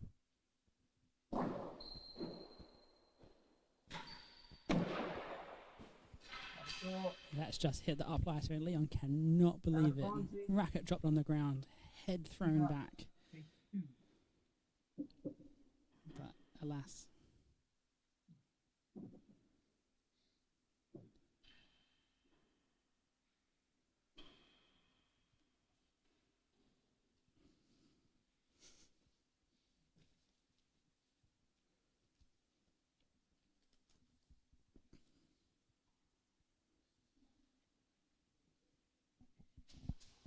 We've got some comments in the chat. Do let us know where you're joining us from. Do let us know who you're supporting. Can Leon overturn 2-set deficit? Great to see Jack supporting his fellow Middlesex alumnus.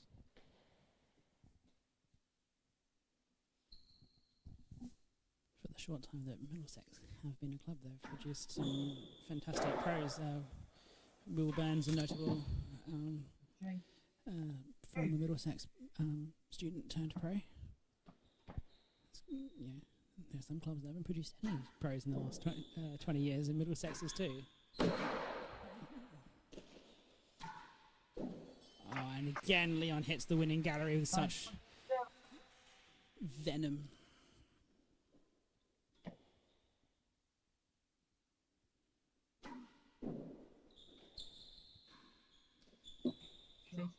And a perfectly weighted shot by Bryn brings him back to the service end.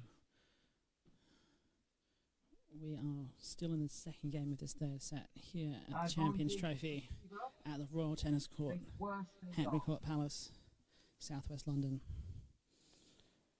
In the bonus round, Bryn Sayers from Queen's Club against Leon Smart from Tuxedo. And as a reminder, as your commentators, my name is Ben Gatenbeek, and with me, Giles Doy.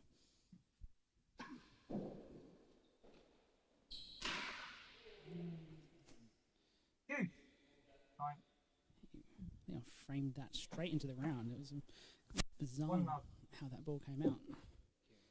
You almost hit the back of it.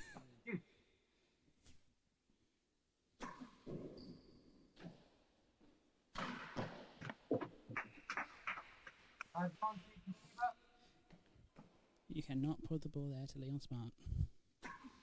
Oh.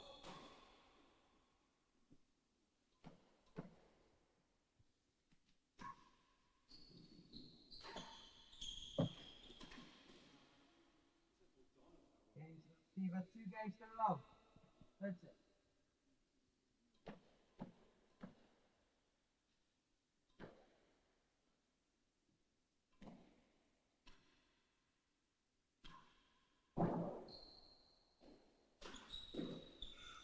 These last few points, Bryn has put away his high serve. He's gone back to a railroad and a very wide demi-piqué. As I say, that brings out the high serve again. But it's been interesting watching his second serve. His second serve has either been an underarm twist or a demi-piqué. You know, I haven't seen a lot of players today with bobbles as their second serve. Vigano, just in the earlier match, left-hander doesn't really do bubbles as second serve, but Nicky Al was doing outroads as second serves. So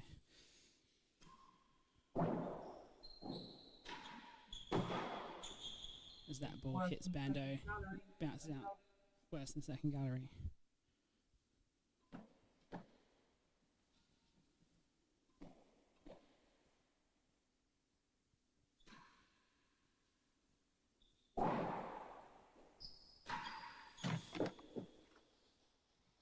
Leon has just found the girl so many times in the last few points. 4 dead on in 2.5 games.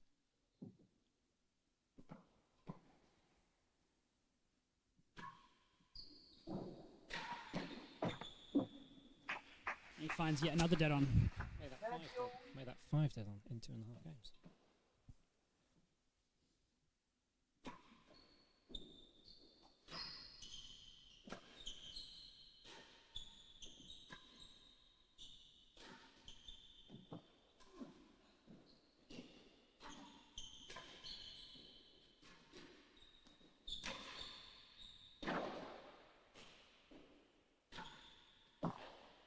4. 2 chases. I remember watching Rob Fay play Ben Taylor Matthews here at the Champions Trophy last year. Worse than second gallery. In the first set, 1 in 3 points that Rob won were from dead-ons. And that includes both service endpoints and receivers endpoints, which is incredible just how accurate his forcing was that morning. 30 all. Worse than second gallery.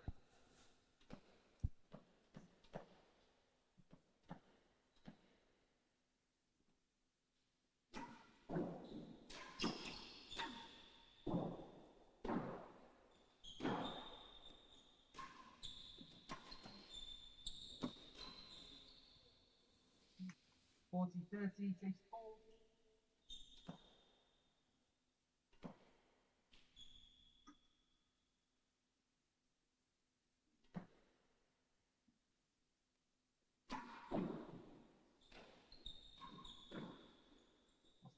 As that one just sneaks over the net to lose the chase. 3 games to love in this third set. Oh.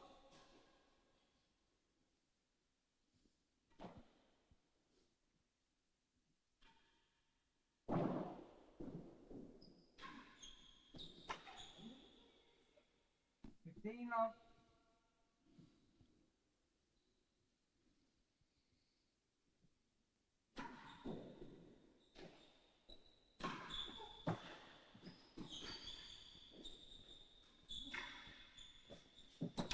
No.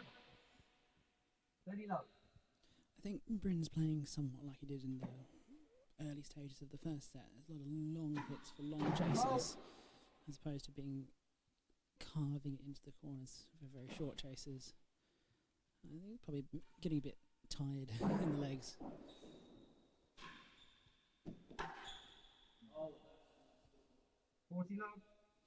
Mind you, this whole game has been racket errors from Leon, so. Oh.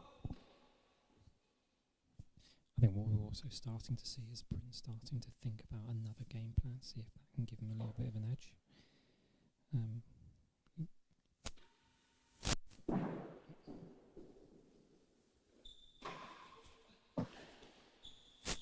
As the first gallery, as the first 2 sets, as the scoreline on those show, and maybe a little bit in the second set. This match overall has been incredibly tight. If we just look at the total number of points won by each player, Bryn has won 81 points in this match, and Leon has won 80 points in this match. It really couldn't be any closer than that, and yet Leon finds himself 2 sets down with a bit of an uphill struggle, but very firmly taken an early grip on this third set though. As they say, to win the match, all you have to do is win the last point. So just collecting the balls here. We are in the 4th game of the third set. Bryn has a 40 love lead in this game, but it's 3 games to love down in the set. Needs to find a way back into this set, get some momentum going again.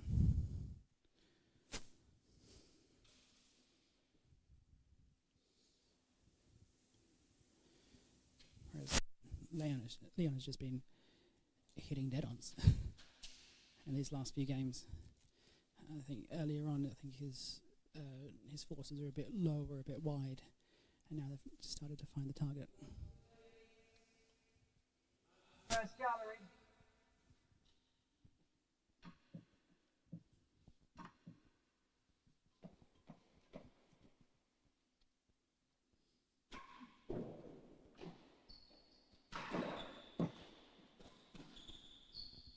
And putting it in hazard second wins the chase. The chase was hazard first. So it's not a Hall of Shame moment. Both.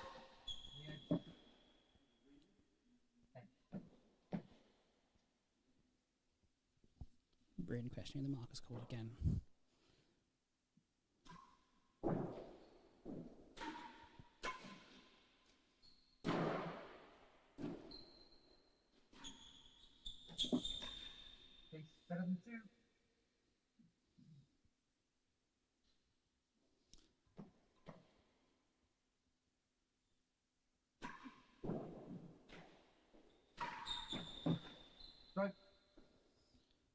Leon is very happy to take that road and smash it into the main wall. I think Bryn's just trying to find a way of stopping Leon from forcing the loose serves into the dead on.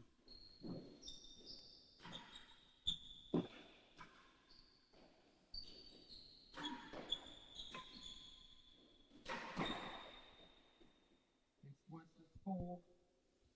2 chases, better than 2, and worse than 4. I think you can see at the end of that point that Bryn's just starting to get tired. He's not getting up the court and getting to that ball. It was only at chase worse than 4, so you'd normally expect Bryn to be able to get up there and slap it back towards the base of the tower. Better than 2. We're so long into this match now that the legs are starting to feel that decassette build up.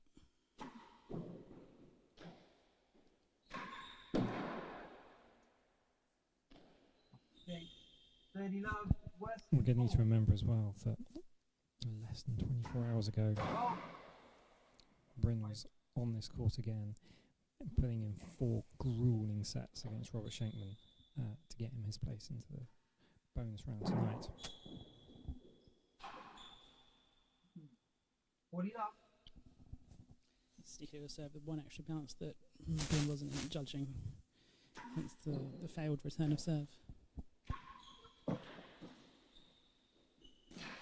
Broken. Leon looks a lot more comfortable on the court at the moment. 4 games to 1. He's not expending nearly as much energy and pushing the ball into the corners like Bryn was in the second set. 15 love.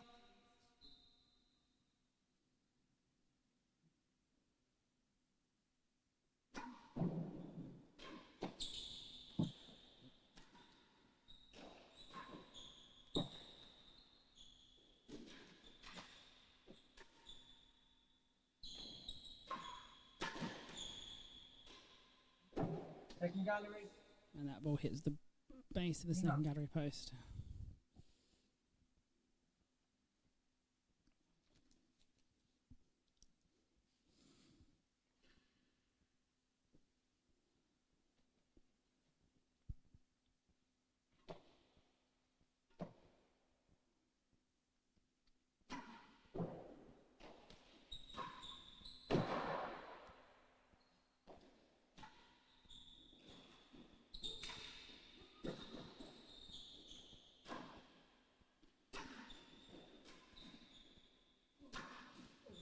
There's a fantastic dig by Bryn out of the grill corner. Drew Leon up the court and then kept putting it over his head. Leon wasn't able to keep in that rally. Eventually drew the error. Saw another paddle overarm smash from Leon there. It hasn't worked all evening. It didn't work there again. Oh, that's tight. Oh, Bryn manages to get a racket behind that one. And force the error from Leon. Yeah, I'm not sure if that paddle smash is a sign of Leon playing well or not playing well. He's not had an awful lot of success from it.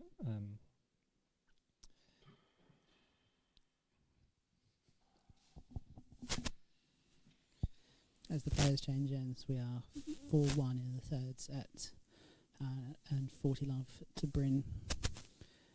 With a second gallery chase still to be played.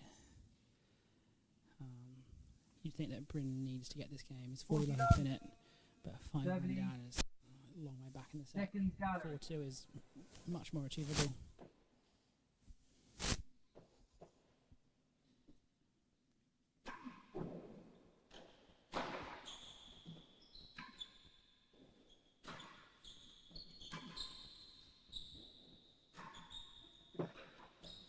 He went for the hazard galleries, hit it low. Leon stayed in the rally really well. 15-40. Oh.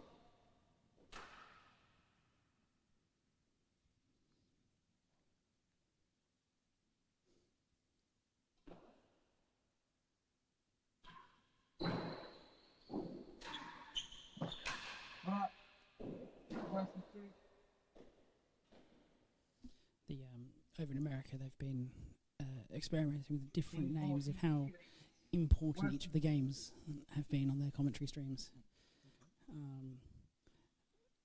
So I think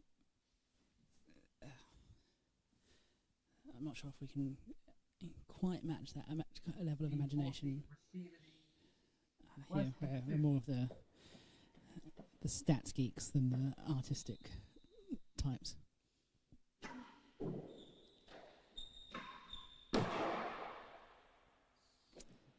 Bryn's starting to get a little bit frustrated there. That force going high. So a little slumping of the shoulders, which you don't often see from Bryn. Normally so calm. Another one hits the bando. Sometimes when you're down, if you're not playing well, nothing seems to go your way. You get all of the edges, all of the bandos, all the unlucky bounces. A little bit surprised he decided to go for the main wall dead on post at that point. I would have thought that maybe that position of the court and the pace that the ball had coming towards him, maybe popping it into a gallery, felt a bit like a safer option.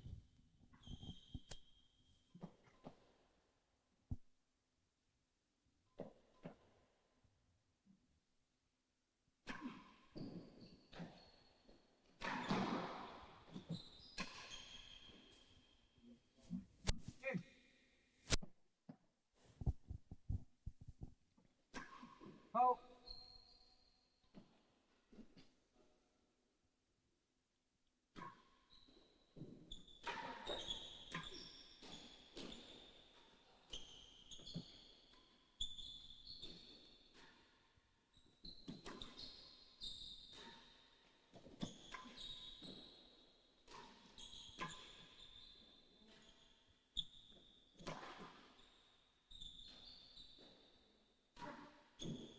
Gallery. Another shot very high off the back wall. That high back wall has gotten some use in the last few games.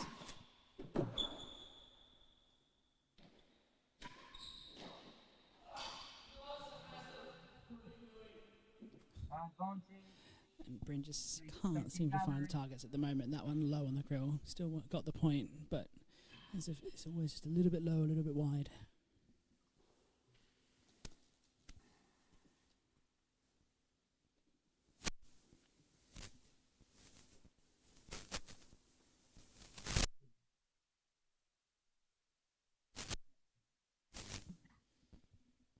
Advantage, Bryn. Second gallery. Advantage, receiver, second gallery.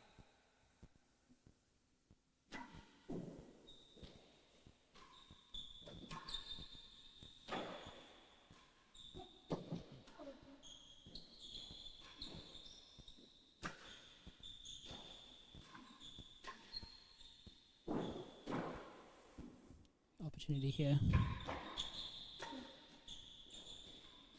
Leon does well. Oh. Bryn kept attacking and eventually drew the mistake. 2 games to 4. Right in this set.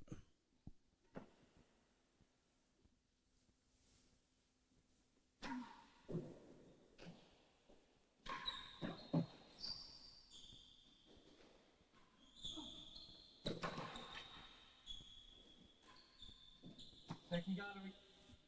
Let's go. It looks like Bryn's starting to get a little bit of control back in the game, starting to push Leon into the corners more, which is what he was doing when he was doing well in the second set.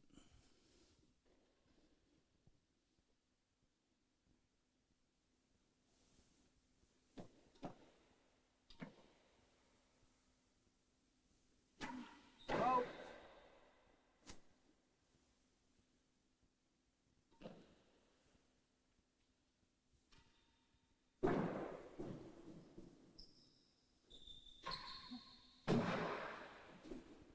And that's gone out of court up on the side windows.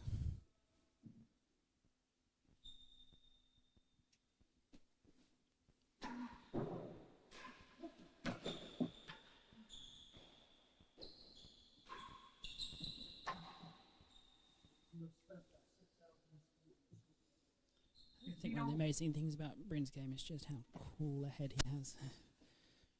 You see players like Leon and Rob Shankman and Nick Howlby so emotionally high and low. Bryn, doesn't matter what the score is, he'll just keep playing the ball.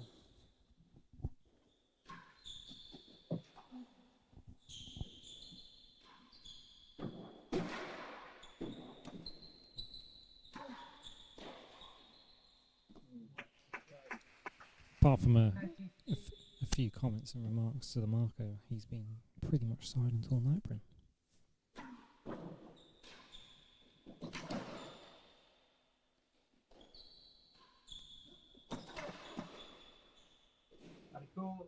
Leon really struggling there with just the width that Bryn is able to put into all these different shots, and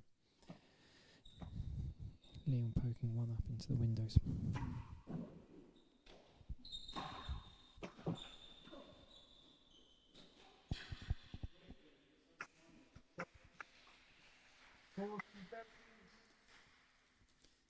I think Bryn's kind of got on top of Leon's serve a bit in the last 5-10 minutes. Not being able to just control which side of the court he wants to play it to, not under any pressure, making Leon run around and chase. It looked like Bryn's had the easier time of it, even though he's been down the hazard end for the last few minutes. And with all the threat that is the timbre associated with that.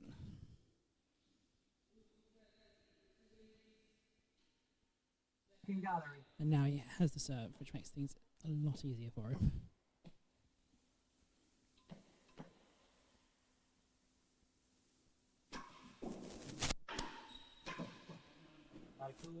That's unlucky. Maybe 5 games to 2.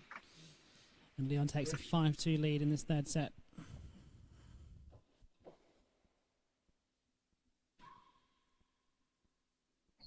Oh.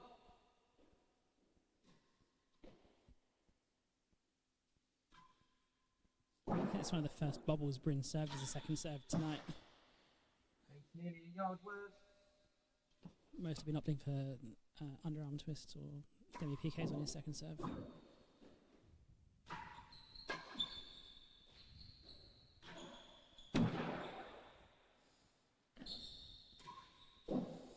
And there, Bryn finds the winning gallery for the first time in a while. Again, hitting it with venom into that gallery. Making sure it goes in there and stays there. Ready up.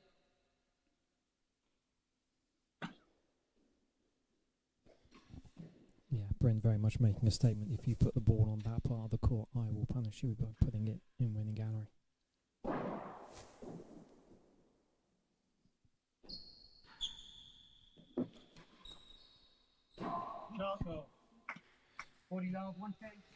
Even from our commentary point, that looked like that was just about to catch the edge of the timbre all day long, right up to the point that it flew straight past the timbre, bang into the grill.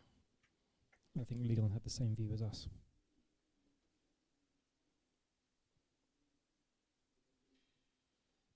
Yeah, it's the first grill that Bryn's hit in a while as well. He's been missing low and missing wide so often in the last few games.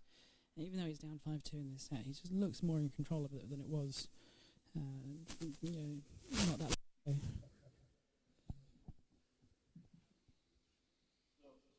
Nearly a yard. Oh. Right.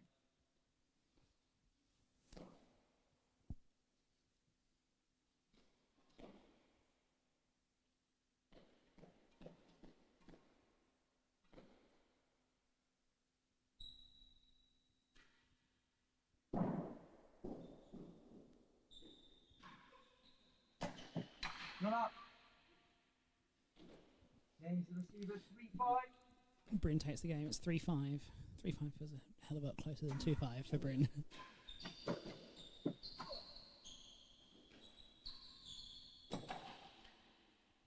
Especially to go and play like that. I think also as well, Bryn's had a couple of occasions this set where he's gone 40 love up. Leon's managed to bring the game back. bring the game back to Juice, bring the game over to himself. So he'll be very pleased to see a 40-love game converted into a game for him.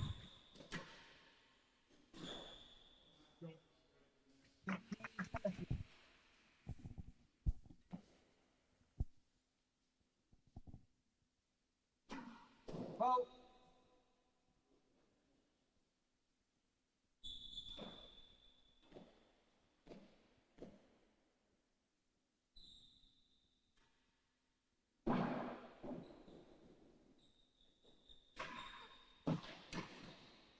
Worse than the last gallery.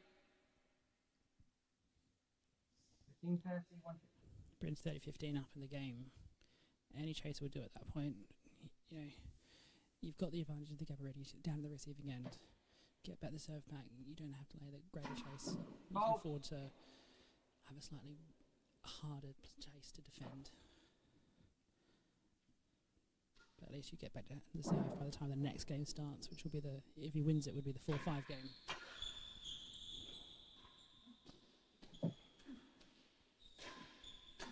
And if he loses it, the start of the fourth set.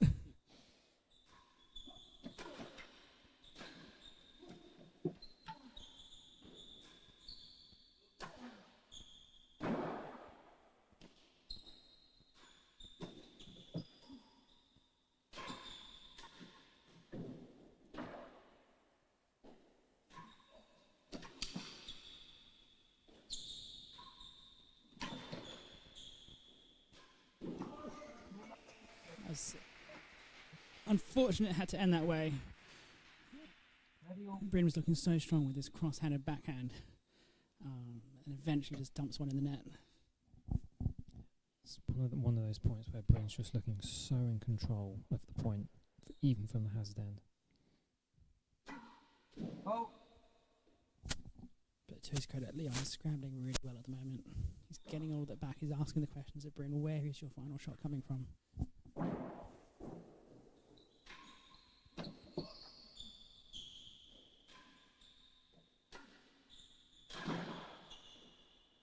Second gallery, 2 chases. Because Leon's getting so much back at the moment, Bryn's resorted to having to boast his way out of trouble. There was opportunities in that rest and the one before it to really put the ball away, whether it's putting it in the galleries or cutting it down into a corner, and Leon's had the answers the whole way through. So we are in the third set, 5-3 to Leon. But 30-all with 2 mid-distance chases here. Bryn's got the serve. He needs to put in some 2 decent serves here to stay in this set.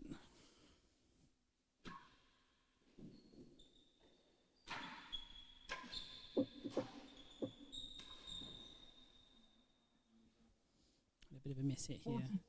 40-30 Leon, set point.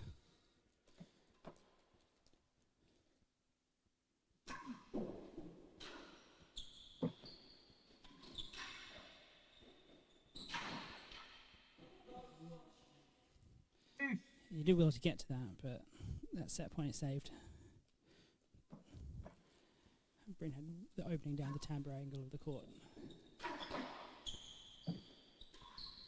And a fantastic grill. He's trying to find those targets more.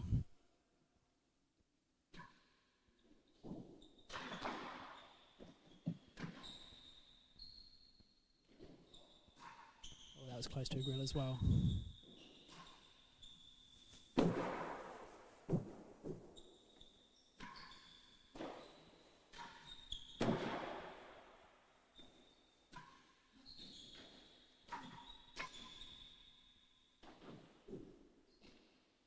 As Leon leaves the hazard, that high force from Leon was inches from being out of court. But as it stands, Bryn's back down the receiving end. Still with the advantage of the game, but if it goes back to juice now, then in the favour of Leon.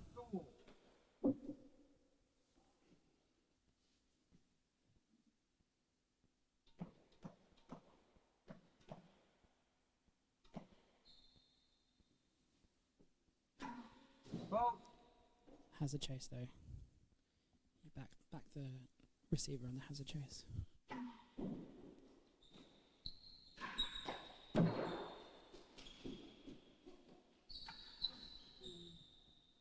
And it's 4-5. 4 games to 5, 7 each. Sorry. So could we be really witnessing a comeback in this third set here?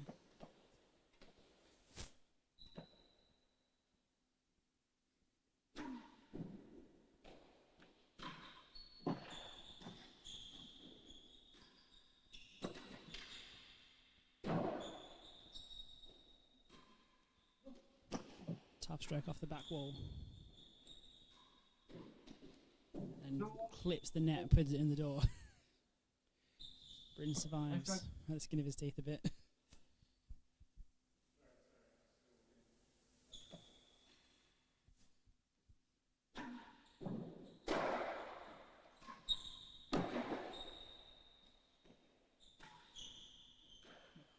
It's a smart kill by Leon there. Although he's found the grill recently, Bryn's struggling with the dead on a bit.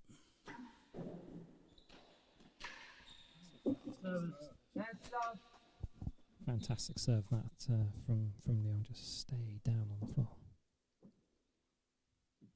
Bryn really not sure what he's just seen.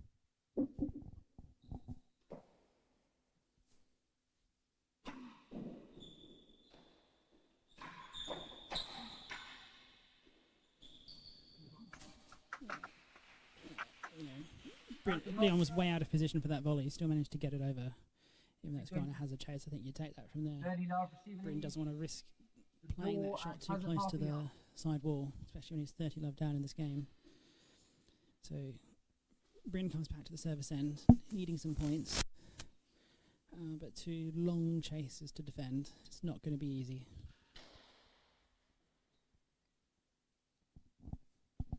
No, I think you'd still very much look at Leon to be favourite to take this game, Leon to take the set.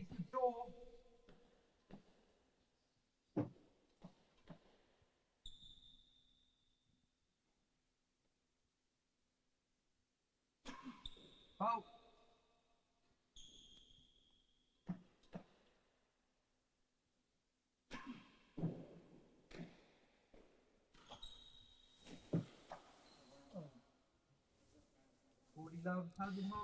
A bit of a rogue bounce brings up a set point for Leon.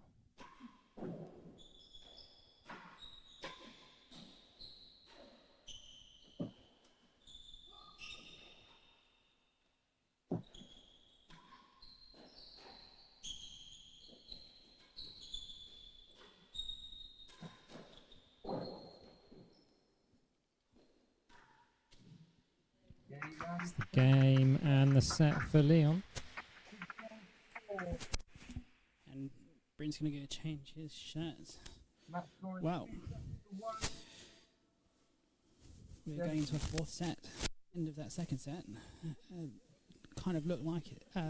Bryn was on top of things and had some momentum, but then Leon playing away, targeted the dead on, and then when he was at the serving end, scrambled really well and did not let Bryn get any kind of advantage. Even though Bryn was controlling the points, Leon was just staying in there and waiting for Bryn to make that mistake. And that mistake eventually did come more often than not, which is why he got the 3-0 advantage early in that set and managed to hold on. Which is, since that 3-love, they were exchanging games a bit there. But, that early start to the set is what won it for Leon. So again, both players off the court, changing their shirts.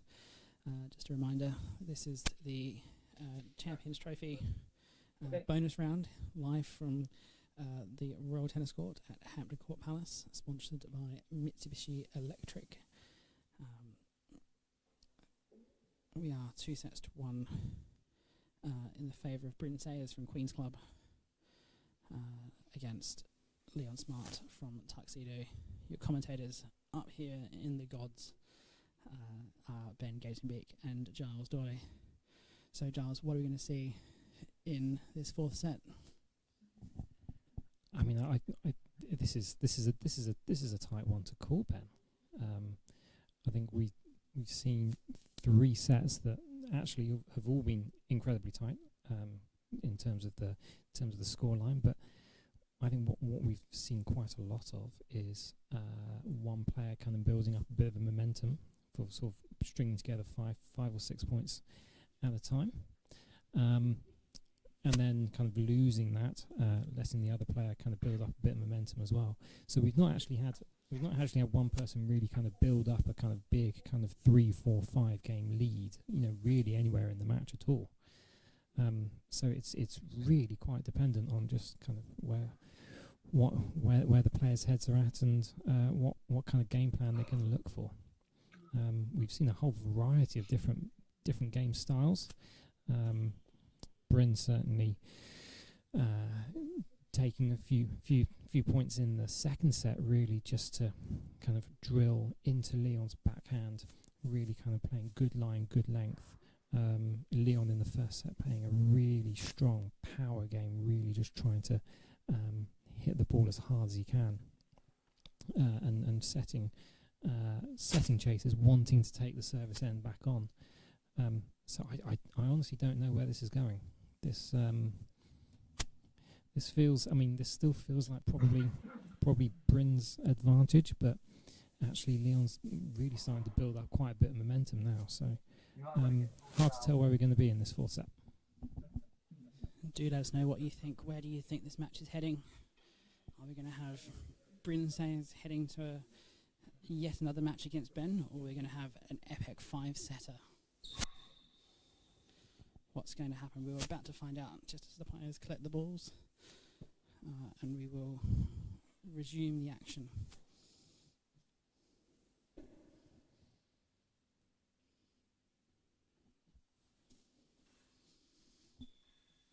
We've had 2 very exciting matches this evening.